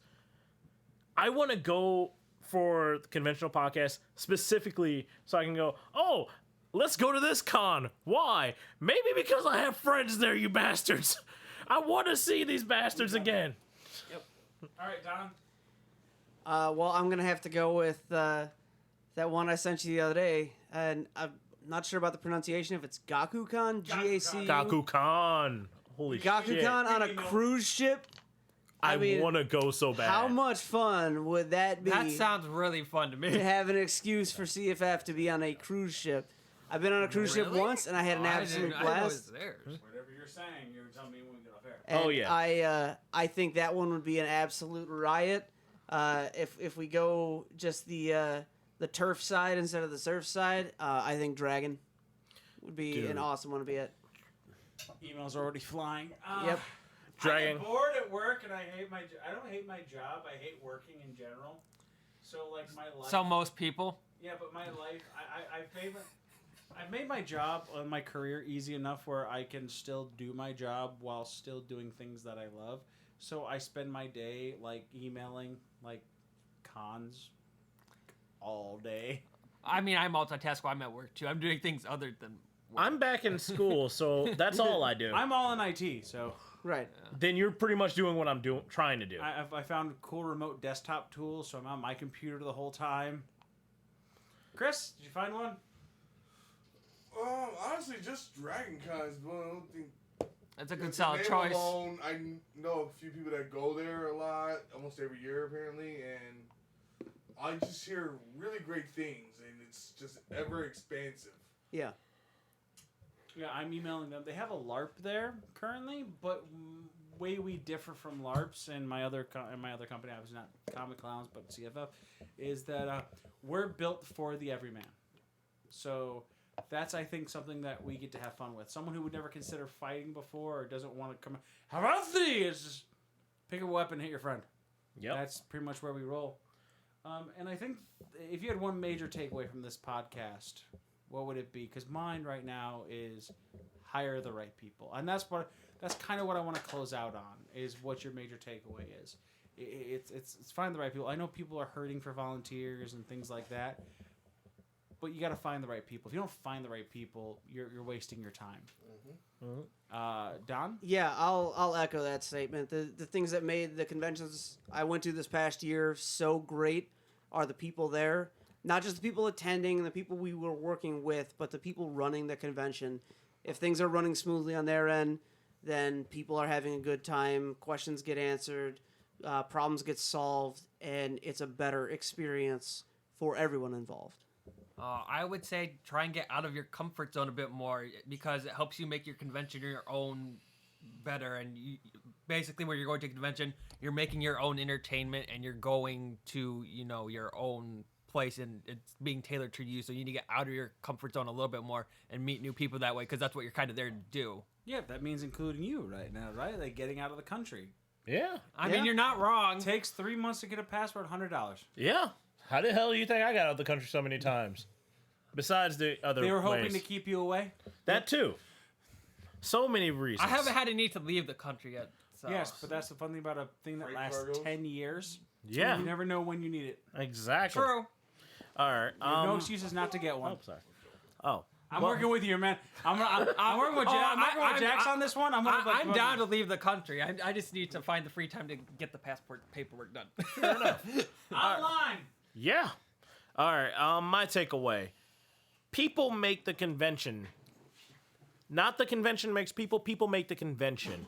You always want to at least go out there and get the experience. Just having that weird ass memory with somebody else. You never know where a friend lies when you're at a convention. Sometimes it's at the weirdest place. Sometimes it's at a weird ass fucking gambling situation where you don't even know what the fuck's going on. I don't want to know that. I want to know that story when we get off air. I'll tell it now, shit. Playing poker with a bunch of Kakakuri cosplayers. That's enough for me. Well, yeah, your turn. I'm going to say 18 plus panels ran by people who are older than 18. Yeah. That's your takeaway? Like From they this need From this, yeah. yes. This whole conversation? It just needs to be better. I'll take that quality over quantity. You know what? Fair, yeah, there we go. Quality over But quantity. I don't exactly know what the fuck we talked about Well, that made them think that. Quality over don't quantity. know. I mean, there are definitely talked about it certain earlier. types of panels that need improvement. I'm not going to disagree there. I'll let them have that one. But I will say, like, as a whole, like I talked about my black tie gala, like my nerd New Year's Eve party that I'm throwing. That goes back to the idea that people comfort zones, if you will. Yeah. I'm making a comfort zone for everybody.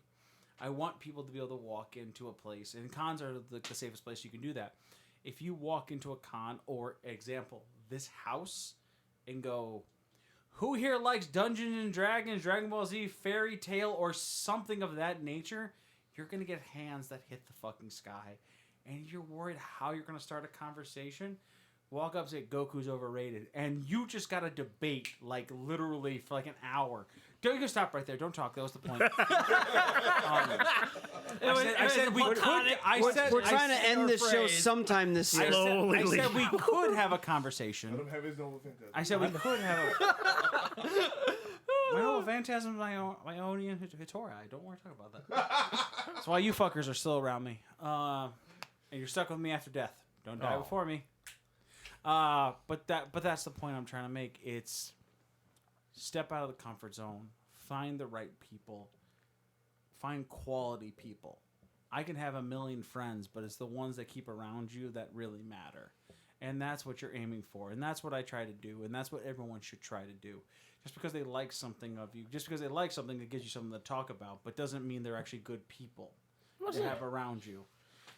Good people. No, I'm not saying that. I'm not pointing at you out saying that you're a bad person. I'm saying in general. Oh yeah, he was pointing at you. No, because you guys made the points of like being good people, but like he's making the point of like making sure they're quality people. Because just because they seem good at first doesn't mean they're gonna be quality later on. Just because you have a good conversation with somebody doesn't mean they're good people for you in the end. Yeah, because like I know an initial impression is everything at first, but you can obviously learn things as time goes on. Exactly. First impressions are amazing, but they don't mean everything. But I guess that's a good thing. Don, you moved closer to the mic. You had something you wanted to tack onto that? No, I was just waiting for you to... All right, so I will go ahead then here. We'll start more. I want to tack on to the end for us, for who made it this long through the podcast. Our D&D stream campaign will be starting again shortly. It'll maybe be Don. I don't know yet. Who will be the tack on? Chris will be a recurring character due to work. Do catch us. We'll be doing Saturdays, and we'll be releasing clips onto Facebook. We'll have some really fun new ticks there. And I will let you find Don on his streaming. Plug your Twitch. It's Kana Smash on Twitch. Yep. Make sure you get on it more often. YouTube. Plug all of your shit. All right. Well, if you like... done. Oh, shut your mouth. Shut your whole He mouth. hasn't got to the first thing out of like 20. Fair enough. Well, if you like us, if you love us, if you hate us, follow us at the Conventional Podcast at podbean.com. We post every second Friday of every month? Yeah, we're aiming to release the second Friday of every month and then every 2 weeks from there after. But remember, if you have to choose, it's us over them. But What the fuck? There's plenty of airtime for everybody. But you can reach us on Twitter at the Conventional Crew without the E. Yeah, because somebody fucking robbed us. Or you can actually just hit us up at the Conventional Podcast at gmail.com, if memory serves. Conventional the podcast at gmail.com. Conventional the podcast at gmail.com. don't forget about the con/ventional podcast at facebook.com. Yes. We have so many ways to find us that it's almost impossible not to find us at this point. Yeah, we also have a Patreon and a coffee also underneath the Conventional Podcast. Oh my God, we got to talk about both of those things. Yes. If you fucking put anything on coffee, we will fucking put it on the air. But if you put on something that we don't like, we will throw cabbages at you. It is a fact.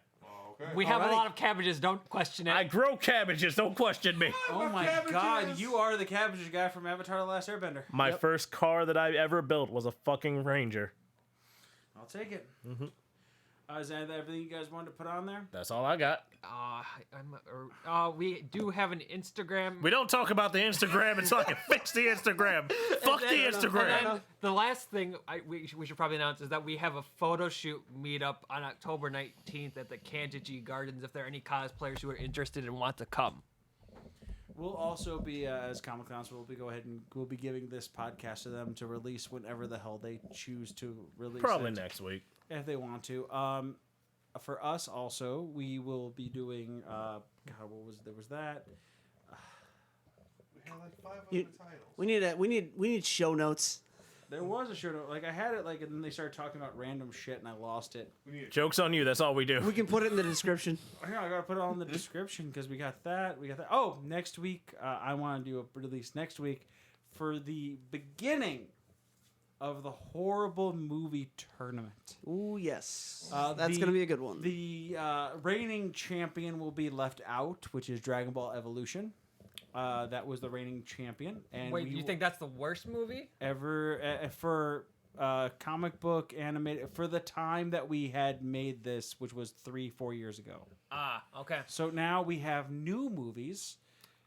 And we're going to go ahead next week, and we're just going to go ahead and start slating the ballots. We need 16 movies to do this.